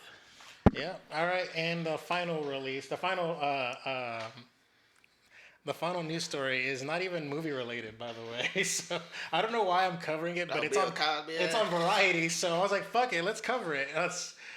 Bill Cosby was released from prison as sexual assault conviction overturned by the courts. What? Okay, all right. In a stunning judicial reversal, Bill Cosby's sexual assault conviction has been overturned by the Pennsylvania Supreme Court. Pennsylvania's highest court ruled Wednesday that Cosby's agreement with former prosecutor Bruce Castor in 2005 should have prevented him from being charged again. The collective weight of these considerations led DA Castor to conclude that unless Cosby confessed, there was insufficient credible and admissible evidence upon which any charge against Mr. Cosby related to the Constand incident could be proven beyond a reasonable doubt, according to the decision. According to the Pennsylvania Department of Corrections, Cosby was released on Wednesday afternoon, hours after the court's decision. Cosby was charged in 2015, convicted in 2018, and was sentenced to 3 to 10 years in prison for raping Andrea Constand at his Philadelphia home in 2004. He had been arrested just days before the 12-year statute of limitations expired on newly unsealed evidence. At his first trial in 2017, a judge at first allowed only one other accuser to testify, and the jury was not able to reach a verdict. However, 5 other accusers were allowed to testify about similar allegations to Constand at the 2018 retrial, which resulted in Cosby's conviction on April 26, 2018.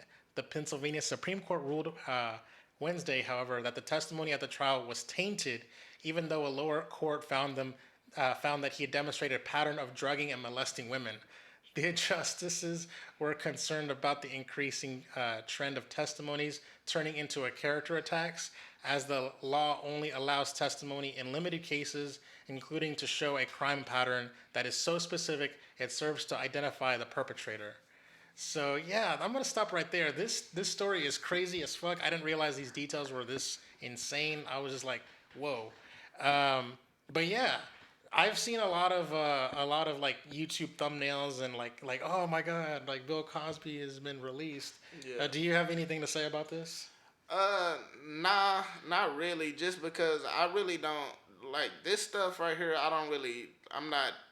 Like I I'm not even can't sure why have. Variety is covering it. By Well, the way. because I can't have a polarizing opinion about it, and I don't really know. I'm not covering it myself. So, like, for me, it's wrong to go say, like, Bill Cosby is guilty. I see too many of that, like, Bill Cosby is guilty. I've And it's seen like, that. how do you know that? And then I see too much of, like, man, free Bill Cosby. I'm glad he's out. It's like, well, how you ain't know he drugged him? Like, so it's like, and then when you look at how the court stuff goes, it's like it's stuff in that, like even in this article you just read, it's stuff in it that make you kind of believe like, no, he probably did this shit because there's patterns and some of the evidence. But then you find out that there's certain evidence that they shouldn't have been able to use or like stuff like that. So it's just like I really don't know. Like even listening to that, I'm like, I don't know if this guy's fucking guilty or not. So I'm gonna just leave it at like I don't know, and it really just oh well, I mean I hope if he did do that, I hope justice can come and he goes back to jail. And if he didn't do what he did, then it's good he got released.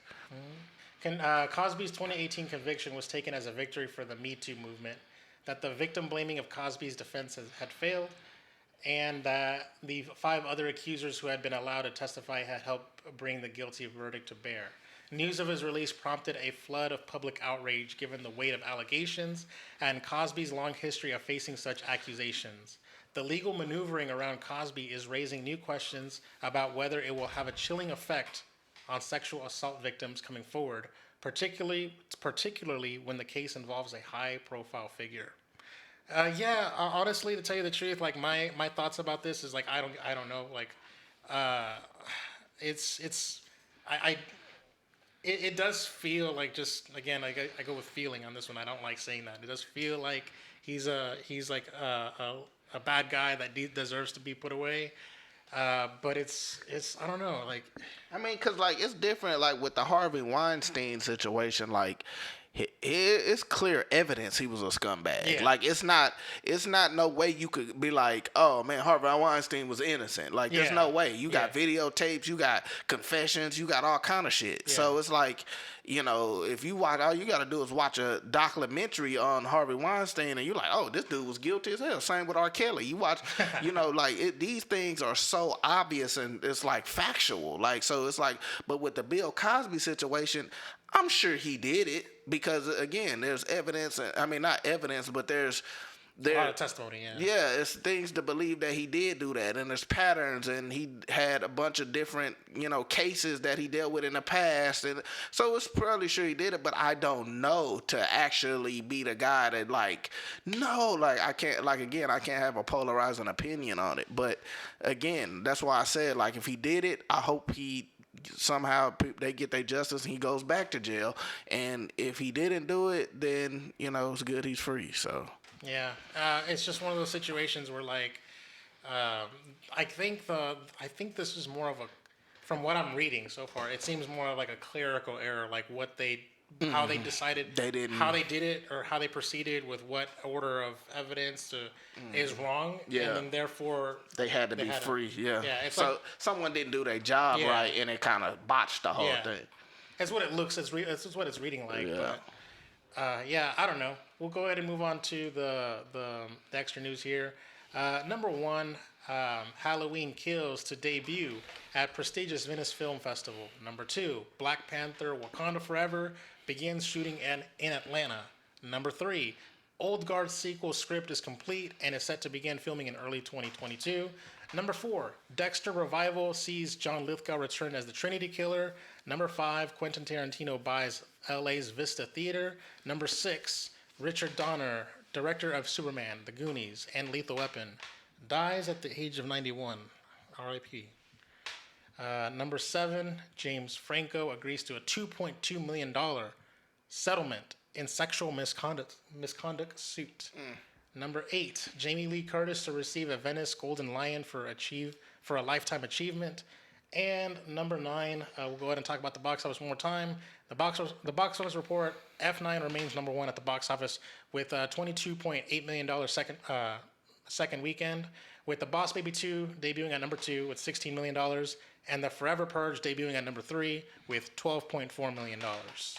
So you see these 9 headlines. What you got? Well, the first one I'm gonna talk about, the James Franco $2.2 million lawsuit. I actually felt like this should have been in the what's the name news, and the Bill Cosby probably should have been in the extra news. But James Franco, listen, if you agree to a that much money, a settlement with that much money, you probably guilty.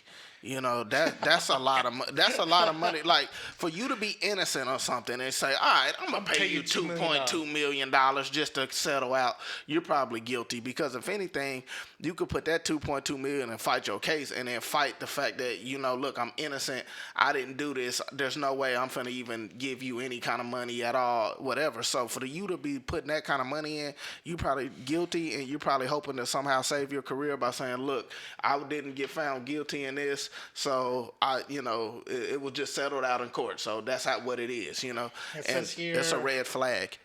He agreed to pay off the $2.2 million settle on October 2019 lawsuit. From the October 2019 lawsuit, alleging he and his associates coerced students into performing explicit sex scenes on camera. The proposed figure was revealed in the court filings and were made public on Wednesday, and a Los Angeles judge will need to approve it. Yeah, see, like that, you know, that to me, that's just what that seems like to me. And the other one I wanted to talk about was Quentin Tarantino, my boy. Anytime I see him, I'm gonna talk about some shit.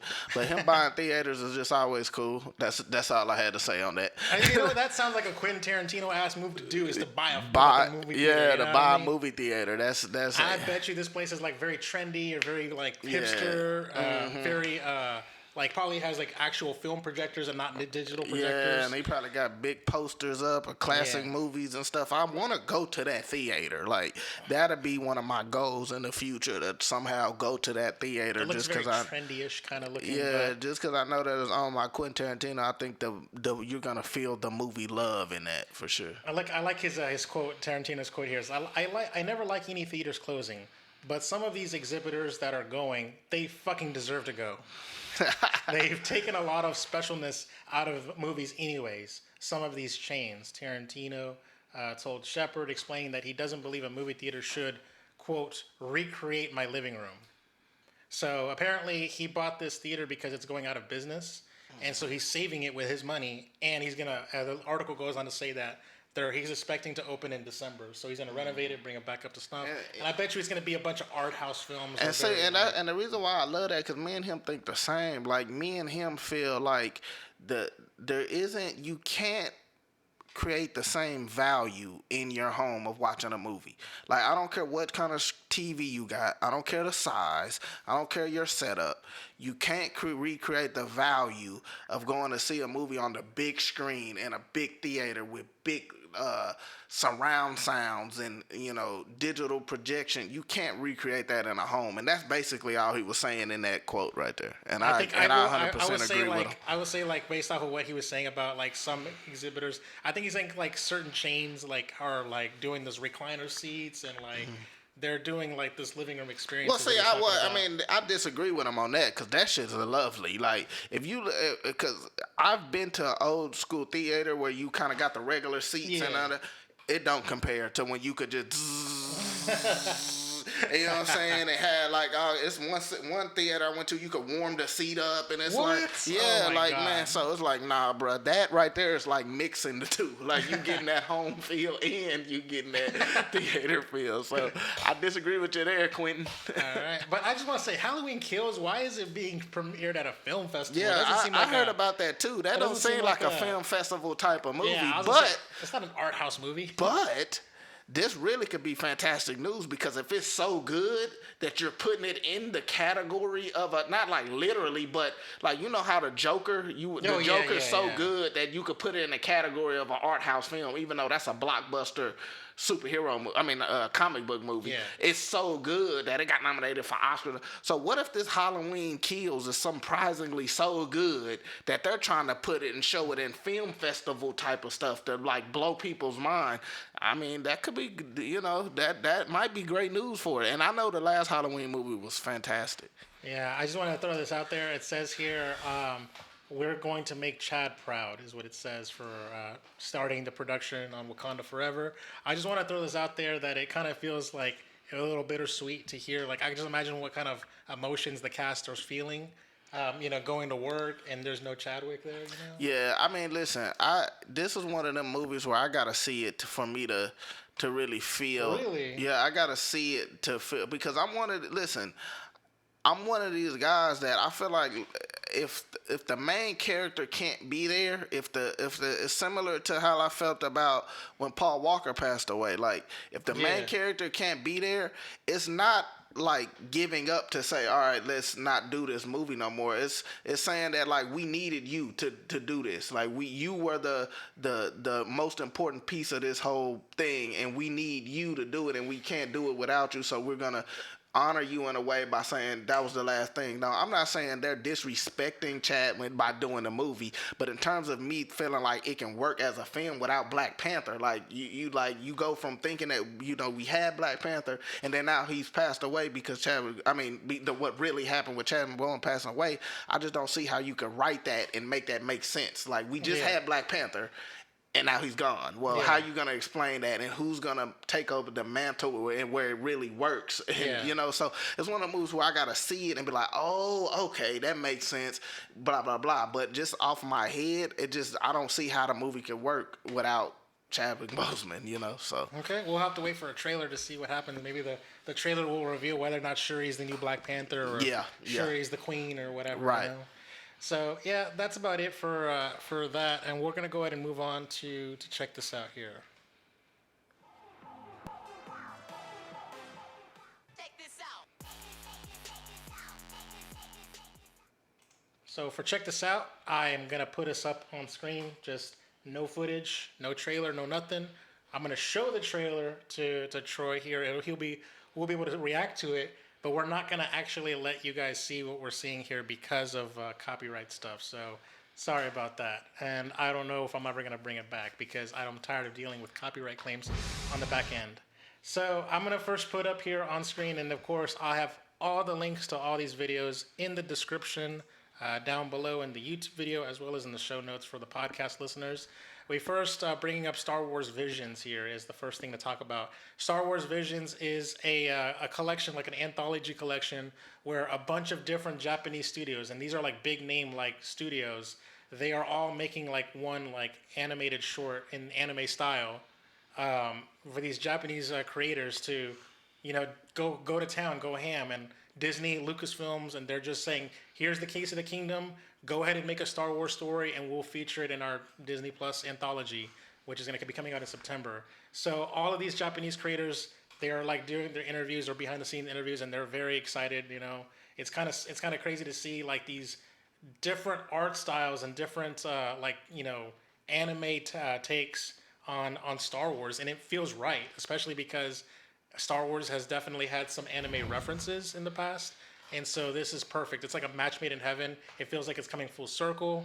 Troy, what are your thoughts on this? listen, I love this. This right here, like when I first heard about this and I heard about the Bad Batch coming, I was excited for the Bad Batch, but I'm way more excited for this because to me, this is what I love. Like the artistic expression, the way that they're taking stories and really just doing the story. They're not from, at least based off what I understand, they're gonna be separate little short stories that they're just making up, and so they're free to do cool shit where they're not like, oh man, we gotta tie in to Darth Vader. Oh well, we can't do this because Obi-Wan was here and blah blah blah. They're just, they're probably gonna take place 100 years in the past or 100 years in the future or be what if stories or whatever. But they're just telling cool, fun stories with Star Wars and doing it in anime style and just these great, Miyazaki looking ass fucking these things. having badass sword like lightsabers and I can't even explain. Some of them look like super samurai films with lightsabers. You know what I Yeah, mean? man, I can't explain how excited I am for this. And what's so cool about it is, like, I feel like based off what we're seeing from the trailers, they're doing a fantastic job of perfectly blending Star Wars, like the Star Wars look and feel with samurai shit. with anime samurai type shit. Like, it to me, it's so cool, man. Like, it's probably one of the coolest things Disney has done with the Star Wars property since they've got it. That is true, because I've never seen an art style like this before. Yeah, with Star Wars. yeah, and just the idea of it, to say, hey, let's take this and bring this to, some other artists and let them do what they want and free to do what they want. I mean, that's just fantastic. So Star Wars Vision, since they announced it, man, it was one of my top things that I've been excited for. And the fact that it's coming out this year. Yeah, in September. I mean, I'm stoked like for in it. 2 months. Yeah, and I'm also, stoked. by the way, just want to throw this out there. Really do go and check this out. If you guys haven't seen the trailer, go and go to that link in the description and check it out, because it is definitely like one of those things where you have to see it. And I'm so sorry that my very first episode where I'm like, no more trailer footage on screen, Star Wars Vision, which looks so fucking cool, is not on screen. Yeah. So there you go. Yeah. I want to say that there's a Porky Pig, Space Jam: A New Legacy. The people at Warner Brothers released an official clip of the movie online, and it's Porky Pig rapping as the notorious P.I.G. Pig. Be like, and it is so like, it's looking like they're trying to look like 8 Mile, but it's like kiddie version 8 Mile, and it's so whack looking. Like, he's like he's doing a little stutter thing when he first starts, like, and he starts going into his like flow and stuff like that. It's just so like, it's this scene. Like, you're the whole purpose of releasing this scene online is to promote the movie and to make people want to watch the movie. This makes me want to watch the movie less. By the way, I don't know. I don't know if you've actually seen the clip or not. But I haven't seen this. But just looking at it as a silent version, listen, in terms of what's good about it, the visuals look fantastic. I really like the style they went with and the way it looks. But yeah, it definitely looks very cheesy, very corny. And listen, a lot of people forget the first original Space Jam, no disrespect, was terrible. So I don't think they really gonna put a lot of value into making sure this movie is a really good movie. All right, there you go. So don't check it out, or don't, because I just wanted to say that it was like I kind of regretted watching that clip. By the way. Now, Don't Breathe 2? Oh yeah. Shit. Don't Breathe 2. So apparently this movie is getting a sequel, which is kind of interesting because it's making the villain of the first movie kind of like the hero of this movie. By the way. Yeah. I don't know. Does it feel like it's a prequel, or do you think it's happening afterwards? I think it's happening afterwards, but I mean, I don't know. I can't really tell. It could very well be a prequel. But one of the things that was so clever about it is Don't Breathe 1 was such a good movie, but what was so clever about Don't Breathe 1 was he necessarily wasn't the villain, but in context, he was the villain because remember they broke into his house and he's just trying to defend him. Like they broke into the wrong dude's house. You know, but he was a kidnapper, so you know what I mean. But yeah, true. But what was he a kidnapper? Yeah, he was a girl chained up in his basement. Oh yeah, I forgot all about that. I haven't seen it in so long. But regardless, regardless is it's like they taking that and turning it on his head, and now it's like it's a villain, and he's kind of like the guy defending his house, so it's kind of saving like his daughter, I guess. Right. So I guess it's his daughter, I'm assuming. But this has to be a prequel. It probably is a prequel. But Don't Breathe 1 was a fantastic. I love Don't Breathe 1. It was so unique and clever, and I like that they're doing a sequel, and the trailer looks great. So I'm excited for it. All right. Well, we'll definitely. If you have seen the first movie, go ahead and check out this trailer. It definitely gives Stephen Lang more of a platform. We're going to move on to Beckett, which is a Netflix original film coming out. Let's see. Let me double check here. August 13th. And it stars John David Washington. And him and his wife are on a vacation, like somewhere. And then next thing you know, they're just being like hunted down or whatever. And I don't know. It seems like a very crazy, like espionage-esque, a little thriller kind of thing going on. I don't know. Have you seen this trailer? And what are your thoughts? Nah, I seen some clips because I seen it like scrolling down something. I seen it was an article about it and stuff, but it seems like it seems like a good movie based off the little that I have seen, and also John David Washington has been one of these guys where he's really good at picking movies. Yeah. And like I get excited about actors in the movies they be in more than the actors themselves. Like I look at their resume and be like, oh, this dude was being in such good movies, you know. And I look at the movies he's been in, like Black Klansman and Tenet. Like he's been doing a good job of picking movies. So I'm pretty sure he's, you know, if he's gonna be in it, I'm sure it's something that was about as good. And that actress right there that he's acting with, she's an amazing actress. It's Alicia Vikander. She's Tomb Raider. Yeah, but not even her. I'm talking about the other actress. She's like I forgot what she's another foreign actress. Oh, okay. But she was in another Paul Thomas Anderson movie and she was great in that. And I haven't seen her in nothing really since then. So it was good to see her in something else. I can't think of her name, but she was in Phantom Thread. Her right there. But Vicky of Creeps. yeah, that's her name. That's her name right there, Creeps or something like that. But yeah, she's a fantastic actress. So I'm excited. This seems nice. It seems good. Cool. This looks like a good movie. Like this might not even qualify as a Netflix movie in that traditional sense. Oh, it's good for a Netflix movie. No, well, I mean, looks like a good Netflix. film. To be fair, Netflix be making some good movies too. They just sprinkled in with a bunch of garbage. So yeah, a little more Irishman, a little less. What is it? Bright. Oh yeah. Was it Bright? It was just Bright. By itself, well, with Will Smith trash ass. Yeah. So a little less Bright, a little more Irishman. Yeah. Irishman. Yeah. So, yeah, I think Netflix is starting to get away from that. Oh, it's good for a Netflix movie. Yeah, they starting to. I mean, they're starting to make films. They're starting to make films. Yeah. I mean, Roma and Marriage Story. Oh yeah, that's The Irishman. Oh, yeah, like they came with some shit. Like even the Zack Snyder movie he just did. So. All right, The Many Saints of Newark, which is also A Soprano's Tale. We talked about it last week about how June got shifted because this movie took its release date or whatever. Oh, this the movie that did that? Yeah. Oh, okay. So I saw this trailer, and this trailer didn't really do anything for me because, number one, I've never seen The Sopranos, so these characters name dropping like, oh, Tony Soprano and all this stuff, like it does nothing for me. And this trailer just kind of seems like a run-of-the-mill like mob story movie. It's not very exciting. It doesn't even feel like it's been shot like particularly like I don't know. But it's got like famous actors like John Bernthal and Vera Farmiga and stuff like that. Yeah. But I don't really have anything to say about that. Do you? Nah, I haven't seen it, so yeah, I don't got nothing to say about it. All right. Well, let's see. Let me double check here. It says it's coming out October 1st. Okay, yeah, that's the same. That was the release date that Dune had. And finally, the second to last trailer, Clifford the Big Red Dog. This trailer dropped immediately after we posted the last week's episode. And shoot, they're doing a Clifford movie? Wait, you've never seen the trailer? No. It literally came out okay. So in this trailer, like a little girl gets like a dog, as a present or whatever.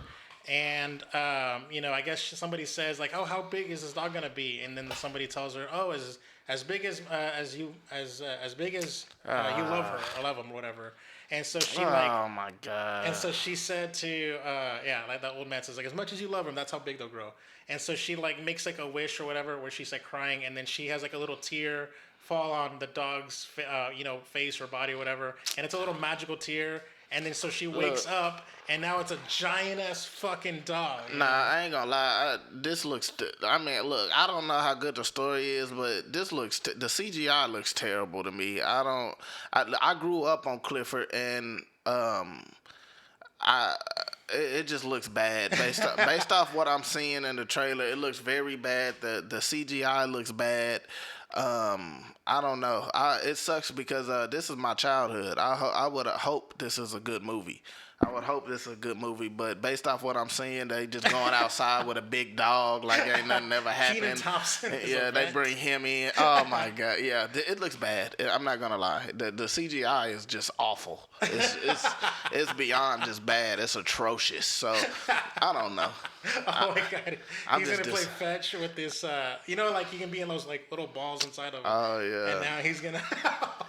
Yeah, like this is. Oh man, yeah, I'm disappointed. I'm disappointed because Clifford is actually a movie I would want to be really good because that's my childhood. I grew up on Clifford. Yeah, We're he just just watching eat. this. Oh my, We're watching this dumb scene. so So bad. we're literally okay. You guys can't see what we're seeing, but yeah, it's a very cheesy, scene, yeah. cheesy movie. Yeah, this trailer didn't also. This trailer made me not want to watch this movie. By Yeah, the way. like it's crazy because if you just say, "Oh, it's a Clifford the Big Red Dog Dog movie," movie. I'm gonna be, "Oh, Oh, shit, okay. I want to see that." Like, "Oh, Clifford," and then I watch the trailer and I lose all anticipation for it. September 17th. You don't have to wait that long, or you do. I don't know. Whatever. Jolt. I don't have much to say about Jolt. It's got was it Kate Beckinsale? It's an Amazon. Yeah, Kate Beckinsale. It's an Amazon Prime movie coming out literally later this month. So they're literally dropping a trailer just before the movie comes out on July 23rd, and it's about a movie about her character. I guess she has anger issues. I guess, and so she has to shock herself to like prevent her from like going in full rage mode, like or whatever. So she just some sort of like randomly just gets angry at times, and she just starts attacking people, like and so yeah, this is a movie where she just lets go of her rage and she just starts going ham and just starts attacking people. I don't know why, but yeah, I don't know what else to say about it. Let me read this description here. A bouncer with an anger management problem goes on a revenge-fueled rampage after the murder of a friend. Okay. It's Kate Beckinsale, Stanley Tucci, Bobby Cavanaugh, and Jai Courtney. And I also think I saw Susan Sarandon in this trailer, by the way. So yeah. Yeah, I mean, it is what it is. All right. Next up is just images. I have Spider-Man No Way Home suits have been revealed because of toys. So I'm going to be able to put this on screen because it's not a trailer. And I just want to say that it is the summertime. It's July right now. The toy companies were probably going to be set to release in July because of the COVID delays or whatever. Mm-hmm. So they were like, well, fuck it. We're going to put our toys out because we're not going to delay our toys. So the toys are out. And so we have a better idea of how Spider-Man is going to look like in No Way Home. So there is a black and gold Spider-Man suit in here, but I'm going to show you this. There's this new Spider-Man suit right here that looks something out of it looks something out of like Spider-Man Far From Home, where it's slightly modified. It's not the same.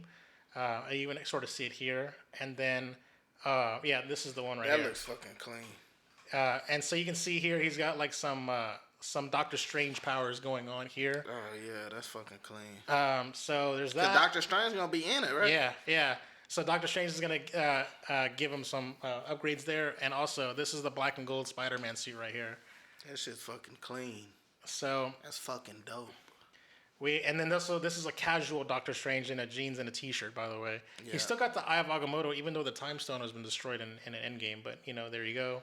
And I think that's it. Yeah, that's it. So it looks cool. I mean, it's just I'm so sick. Like, I mean, I don't know. There's nothing they can do about it. I don't think. But I'm so sick of stuff being revealed and spoiled through toys.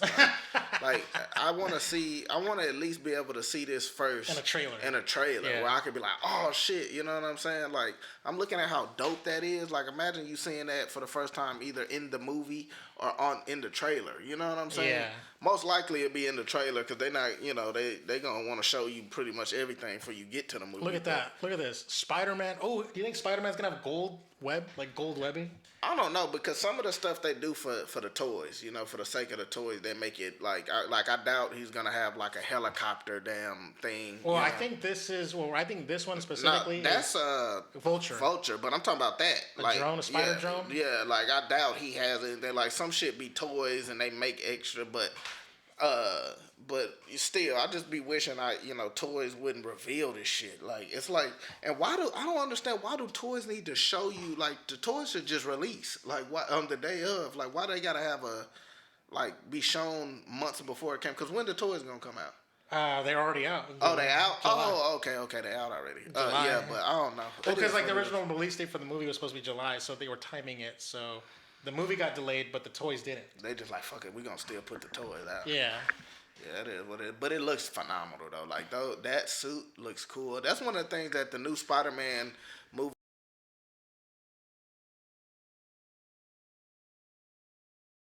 Spider-Man merger, I've loved every single suit. And that's one of the things they've been doing so well, especially It's kind in of the funny. last Like in the Spider-Man trilogy with Tobey Maguire, he had the same Spider-Man suit for the whole trilogy. and then this one, it's like A you know different what? one every time. Every movie. I mean, I like that mainly because like you might as well give us like how it would be in a comic or a cartoon where it'll be like different styles and different fun stuff to be like, oh, look at it. Like I like the idea of Toby wearing the same suit, but I like the idea like if you're gonna have Spider-Man in the Marvel universe, you might as well always have like one of his characters that he's meeting with. Like that's how it's been. Like Iron Man gave him the Iron Spider suit, so he was like had that. That was cool, and he gave him his regular suit, so it had like some cool shit to it. Then he was with Nick Fury, even though it was a fake Nick Fury. He was with Nick Fury, so he had the black, like the black kind of suit that he had in that.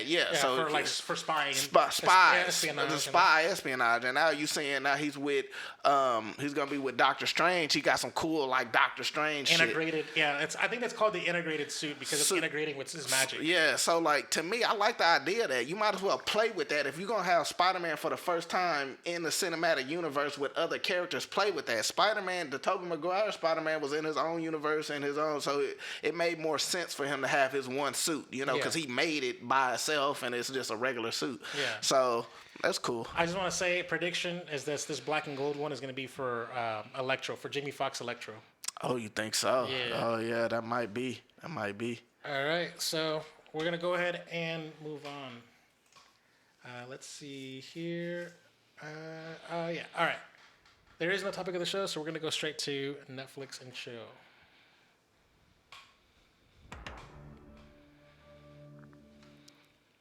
Oh, I didn't realize we were this far. We were already an hour and 40 minutes into the show. So we're going to go ahead and wrap up the show with the last two segments here. Yes. All right, Netflix and chill. We're going to go ahead and let's go actually pull up Netflix on my... there we go. Let's go to Netflix.com and take a look and see what the top 10 movies and top 10 streaming services... Who here? Oh, I'm going to have to mute that. All right, where is it at? Did I skip it? Oh, here we go. Number one on Netflix is Manifest, and I'm gonna mute that. There we go. Manifest is number one. Number two is Sex Life. Number three is Fear Street Part 1, 1994. I am surprised it did not debut at number one. I was calling it for number one. I'm at number three. Well, you gotta understand, that's a lot of horny people out here. Sex Life, I'm surprised that ain't number one. Like, whatever that is, a lot of people watching it. A friend of ours, we both know Daniel. Daniel told me that he watched Manifest, and he told me the show was actually good, and I'm like, fuck. Everyone's hoping that Netflix. I don't know, like he one of them guys that had bad taste, so you could never know with Daniel. You know Daniel listens to the show. He gonna come for you for that. I mean, I'm just he know I'm being real. Yeah. So Manifest, the first two seasons are on Netflix, and he told me that you can watch all of season 3 on Hulu. So there you go. Number 4 is Mother's Day, which is a Jennifer Aniston movie. I believe it was Jennifer Aniston and Kate Hudson and Julia Roberts.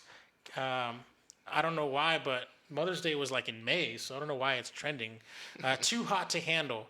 Apparently, this is a situation where, like, in order for you to win the prize money, you have to have sex, which is like, what the fuck? Like this is a little bit like, ooh, look at that. This is weird, bro. Because ain't that like prostitute? Like, what the hell's going on? Like, isn't that pimping or prostitution? You gotta have sex for money? Like, what? Oh, Netflix be on some shit right now, man. Netflix, boy. It's like at the branding right here, Netflix series. What's the synopsis? On the shores of paradise, gorgeous singles meet and mingle. But there's a twist. To win $100,000 grand prize money, they'll have to give up sex. What? That is absurd to me, man. Number 6 is The Ice Road. Number 7 is The Bureau of Magical Things. Number 8 is Fatherhood. So it's kind of funny. Mother's Day and Fatherhood are in the same top 10. Yeah. Number 9 is Coco Melon. And number 10 is Talladega Nights, The Ballad of Ricky Bobby. Hey, that boy. Hey, Coco Melon. Still in the top 10. By the way, I just want to say this right now. When I was looking at the chart, Back to the Future. Yeah. I saw that it's gonna be next month in August. It's turning 15 years old. What? Talladega Nights. Oh, really? Yeah. Dang, that's crazy. It's literally like a month away from turning 15. Damn, that shit's crazy. So yeah, I just want to say, I guess I don't really have much to shout out. I really wanted to have Fear Street impressions today, so I'm gonna have to give 2 movies impressions next week. That's what I gotta, cause that's the trilogy. Yeah, right? the trilogy. Yeah. I gotta watch that. I'm gonna mark that down because I want to watch that. Did you watch it? No, I was busy this weekend. We're busy, yeah, man. Like, but next week We're gonna have 2 impressions. we're gonna have them impressions. Yeah, at least of one of them. I ain't gonna have the whole trilogy, but at least of 1 or 2 of them down for sure. Okay, yeah. The first one came out this past Friday. The second one they is this drop- Friday, and then the next Friday is the third So one. yeah, I'm at least have By one. the time of next show happens, only 2 of them will be out. Okay. There's that. All right, there are top 10 things on iTunes. Also, why the hell did I close out Netflix? Let me go back to Netflix here. I'm just gonna go ahead and pull up the movies here. So it's the same top 5. We're just sort of weeding out the series, and the top 10 movies are in order: Fear Street, Mother's Day, Ice Road, Fatherhood, Talladega Nights, carryovers. And then we got Kung Fu Panda 1, Terminator 2, Judgment Day. Oh no, that's disrespectful. Why is it way at number 7? What the hell? Are y'all smoking? That's Terminator 2 Judgment Day number 7. You can't even get in the top 5. Go back to the top 5. What's up there that need to go? Like, this don't make no sense. Take fatherhood. Take any of this shit. Mother's Day. What are we doing? Like, come on, man. We need to get that in the top 5 by next week, for real. So, Jay, look, I'm just saying right now, we talked about ages, how old did it turn? 20, 30? Oh, 30 yeah, years. yeah. We talked about it on Back to the Future, 1981, so that was 30 years ago. 30 years ago. 30-year classic, and We make need- it trending on Netflix on I its mean, anniversary. that's great, but we need it in the top 5. Wish Dragon number 8, number 9 is Kung Fu Panda 2, and number 10 is The Best of Enemies. I think I remember this trailer where, like, this guy was racist to Raji. Yeah. Yeah, I remember this trailer. Yeah, I remember this trailer. We talked about it here on the show. Really? Yeah. I don't remember that, to tell you the truth. Yeah, we talked about it on the show. So yeah, there's that, and then we're gonna go ahead and move on to the top 10 things on iTunes, and not a whole lot going on there, but I will say, from last week on number 10, this is the wrong link here. All right, last week at number 10 was Godzilla vs. Kong, and now it jumped from number 10. To number 3. It was at number 2 last time I checked it, by the way. So it only went down 1. Yeah. That's solid for a whole week. And, the reason why it jumped up was because of it went to rental. Because you get to, when you were on the chart, you were only buying it. Now you can rent it. Rent it. Well, for it to still be at number 3, that's solid. Yeah, so number 1 is Nobody. Number 2 is Till Death. I may watch it. I don't know. Whatever. I don't know. Megan Fox. I ain't trying to watch no Megan Fox. Number 4 is Wrath of Man. Number 5 is Independence Day. Ooh, yeah, there we go. We talked about that too, didn't we? Yeah, we did. Yeah. It just turned 25. Damn, a lot of shit that's kind of, hey, like, that's how you know when something a classic, it's still gonna be That's because around. yesterday was Independence Day. That's why. That's why. Yeah. Yeah. But number 6 is The Courier. Number 7 is Independence Day Resurgence. why would they? See, now that's taking it too far right there. I know it was just 4th of July, but y'all taking it too far now. Like, there's no reason for that atrocious movie to be on any list. Why is it still making money? I bet you it's a situation where, like, you is a double pack or whatever. A double pack, or some people probably just not really reading and thinking it's just Independence Day, because they kind of got the background looking sort of similar. You know what I'm saying? Big ass alien. Yeah, spaceship. so they probably like, oh, get Independence Day, and it's a resurgence. What's this? I don't know. Number 8 is Cruella. Number 9 is Lansky. And of all things, number 10, Barb and Star go to Vista Del Mar. I saw this trailer way back in the day, and I thought very little of this movie, and I don't know why it's trending. But also, I just wanted to give a shout out to the movies that got yeeted off the list from last week here. So I'm gonna say right here, The Misfits, the Nick Cannon movie. You hate it, it's gone. Yeah. Let's see what else. The Marksman has been on the list for like a long time. Now it's been yeeted off. And finally, I just want to say this was only on the list for 1 week. Demon Slayer. I thought Demon Slayer would get more love than that. It went from like the top 10 last week to number 20. I'm gonna write those down. This one I need to see Demon Slayer, and I need to see what's her name. All right, we'll go ahead and move along to our recommendations here. And I actually don't have much of a recommendation. I have a quick story to tell you. So I was at the cookout for 4th of July, Yeah. and one of them, the movie that was put on in the background was the Fast and the Furious 1. Oh man, that's a and classic. The Fast and the Furious 1 was interesting in the sense that the one of the people I was there at the cookout with, she could recite the movie line by line.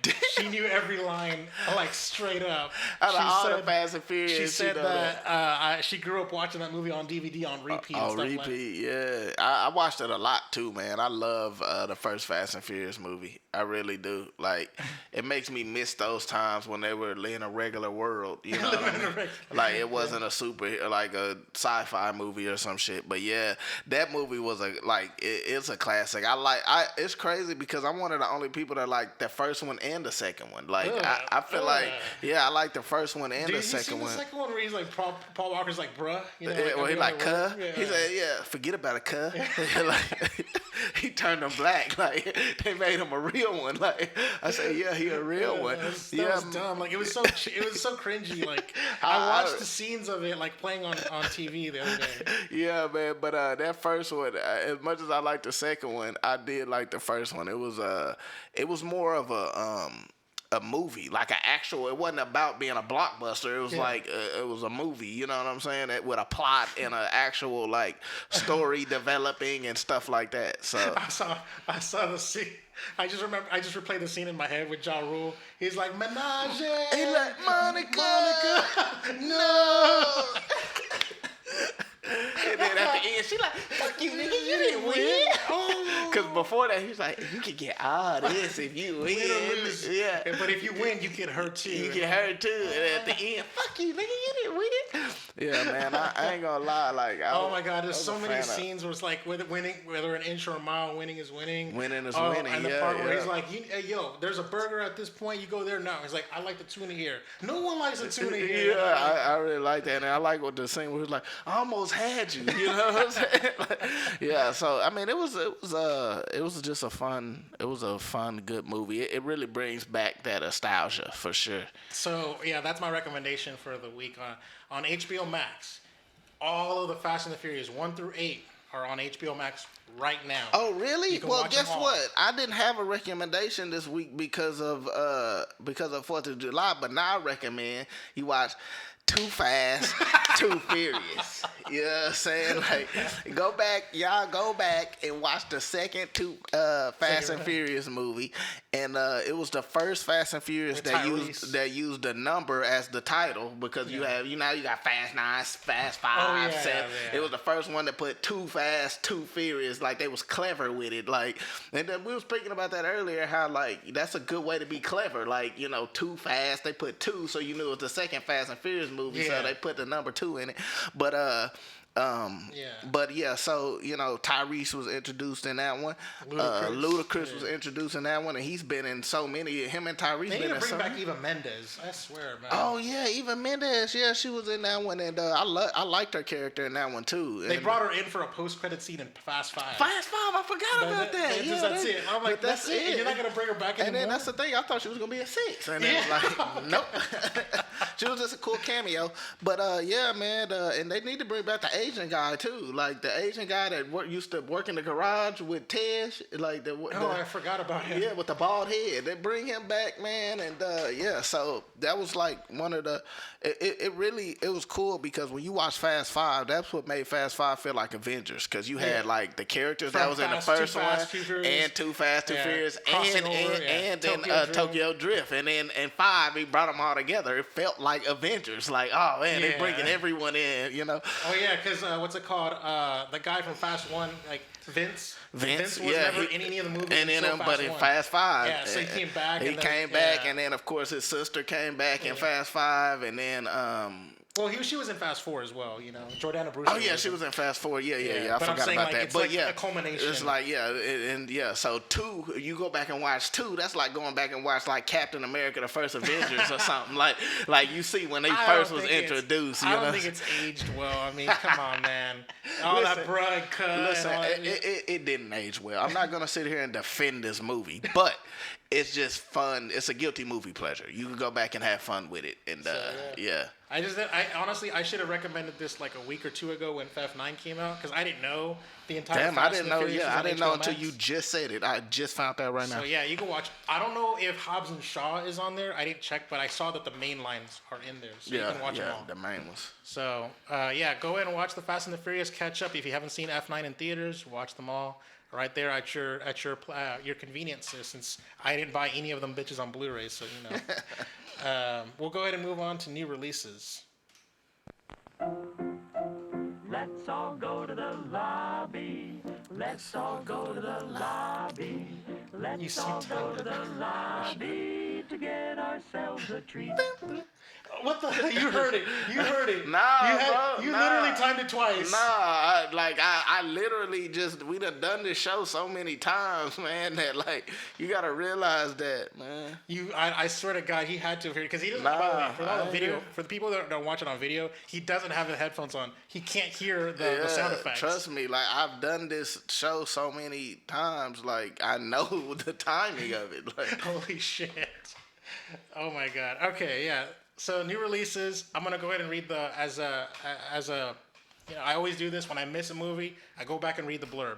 The Tomorrow War came out on July 2nd on Amazon Prime. A man is drafted to fight in a future war where the fate of humanity relies on his ability to confront his past. That is a very accurate synopsis. The film stars Chris Pratt, Yvonne Strahovski, J.K. Simmons, Betty Gilpin, Sam Richardson, Edwin Hodge, and Mary Lynn Ricegub.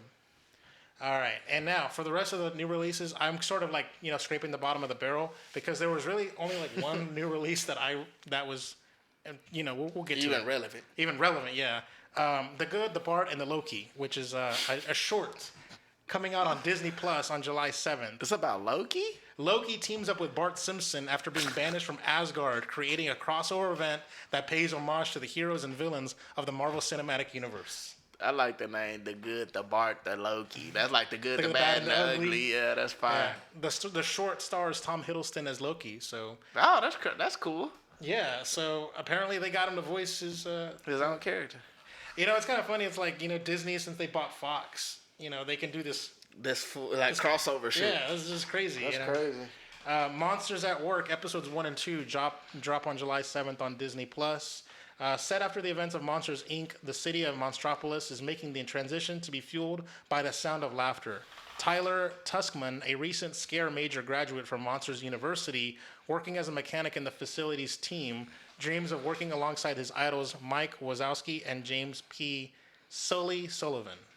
So, yeah, whatever. I'm not really excited for it. Me either. The series stars John Goodman, Billy Crystal, Haley Steinfeld, John Ratzenberger, Jennifer Tilly, Mindy Kaling, Aisha Tyler, Bonnie Hunt, and Gabriel Iglesias, Fluffy himself. You know who Gabriel Iglesias is? Yeah. Yeah, so, yeah, I don't even think I'm even going to bother watching it. I'm not even going to talk about it on the show. Yeah, me either. I have no... I'm going to forget about it, I'm going to be honest. Yeah, honestly, like, they should have just done Monsters Inc. 2. Yeah. Black Widow is the pick of the week. Comes out this Friday on July 9th in theaters and on Disney Plus Premier Access. I'm probably gonna watch it at home, unfortunately. Man, I'm glad. I'm just glad the movie's coming out, man. Finally. It's been through so much. It's been pushed back so much. It got hit with the whole COVID. One of the big movies that got hit with the COVID. And do you think it's gonna overdo $70 million past Fast 9? No, I'm actually. I'm one of the guys. Remember, you don't remember my prediction? I think I predicted that this movie was gonna be the lowest. Oh yeah, you did. The lowest Marvel movie for predictions episodes. I put Black Widow as the number one high. I think I put number one. Number one for my highest grossing summer movie. Oh, for the highest grossing, yeah. But I don't think this movie is gonna do so well. But this one, I could be wrong. I've been wrong already recently when I said I didn't think A Quiet Place, was gonna make the money that it did or whatever I predicted. So I could be wrong, but I actually don't think this is gonna be doing too well. But since it's the only thing that's really gonna be showing in theaters that's big, that it might bring everyone out. So who knows? Yeah, actually it does. It has the theaters to itself. Everything else is streaming. Mm-hmm. So yeah, Black Widow. Natasha Romanoff, aka Black Widow, confronts the darker parts of her ledger when a dangerous conspiracy with ties to her past arises. Pursued by a force that will stop at nothing to bring her down, Natasha must deal with her history as a spy and the broken relationships left in her wake long before she became an Avenger. The film stars Scarlett Johansson, Florence Pugh, David Harbour, O.T. Fangbengle? I can't pronounce that. William Hurt, Ray Winstone, and Rachel Weisz. Yeah, I'd say probably like the pick of the week. No doubt. We'll probably Easily. have impressions for you. Maybe. Yeah. I mean, for sure. I'm definitely gonna watch it. All right, and finally, rounding it out is Fear Street 1978 Part 2, which is coming out this Friday on July 9th on Netflix. A summer of fun turns into a gruesome fight for survival as a killer terrorizes Camp Nightwing in the cursed town of Shadyside. The film stars Olivia Welsh, Benjamin Flores Jr., Jordana Spiro. All three of those actors were in the first movie, so I'm guessing they're gonna cameo or like be flashbacks or whatever, flash forwards. And then the people that are new to this movie are Sadie Sink, Emily Rudd, McCabe Sly, and Gillian Jacobs. So yeah, that's it. I think we'll go ahead and wrap it up here. Yeah. So no sound effect for you movie people. So we've been muted anyways for YouTube purposes. So we'll go ahead and wrap it up here. It is time to end. Thank you so much for joining us for another episode of Ready Play Movies. Remember you can reach the podcast by email at readyplaymovies@gmail.com or simply at readyplaymovies on Twitter. I'm on Twitter at Chakalaka88 and Troy. At Bracy Troy 58. So don't forget to subscribe, give us a review, tell your friends about the show and all that good stuff. See you next time.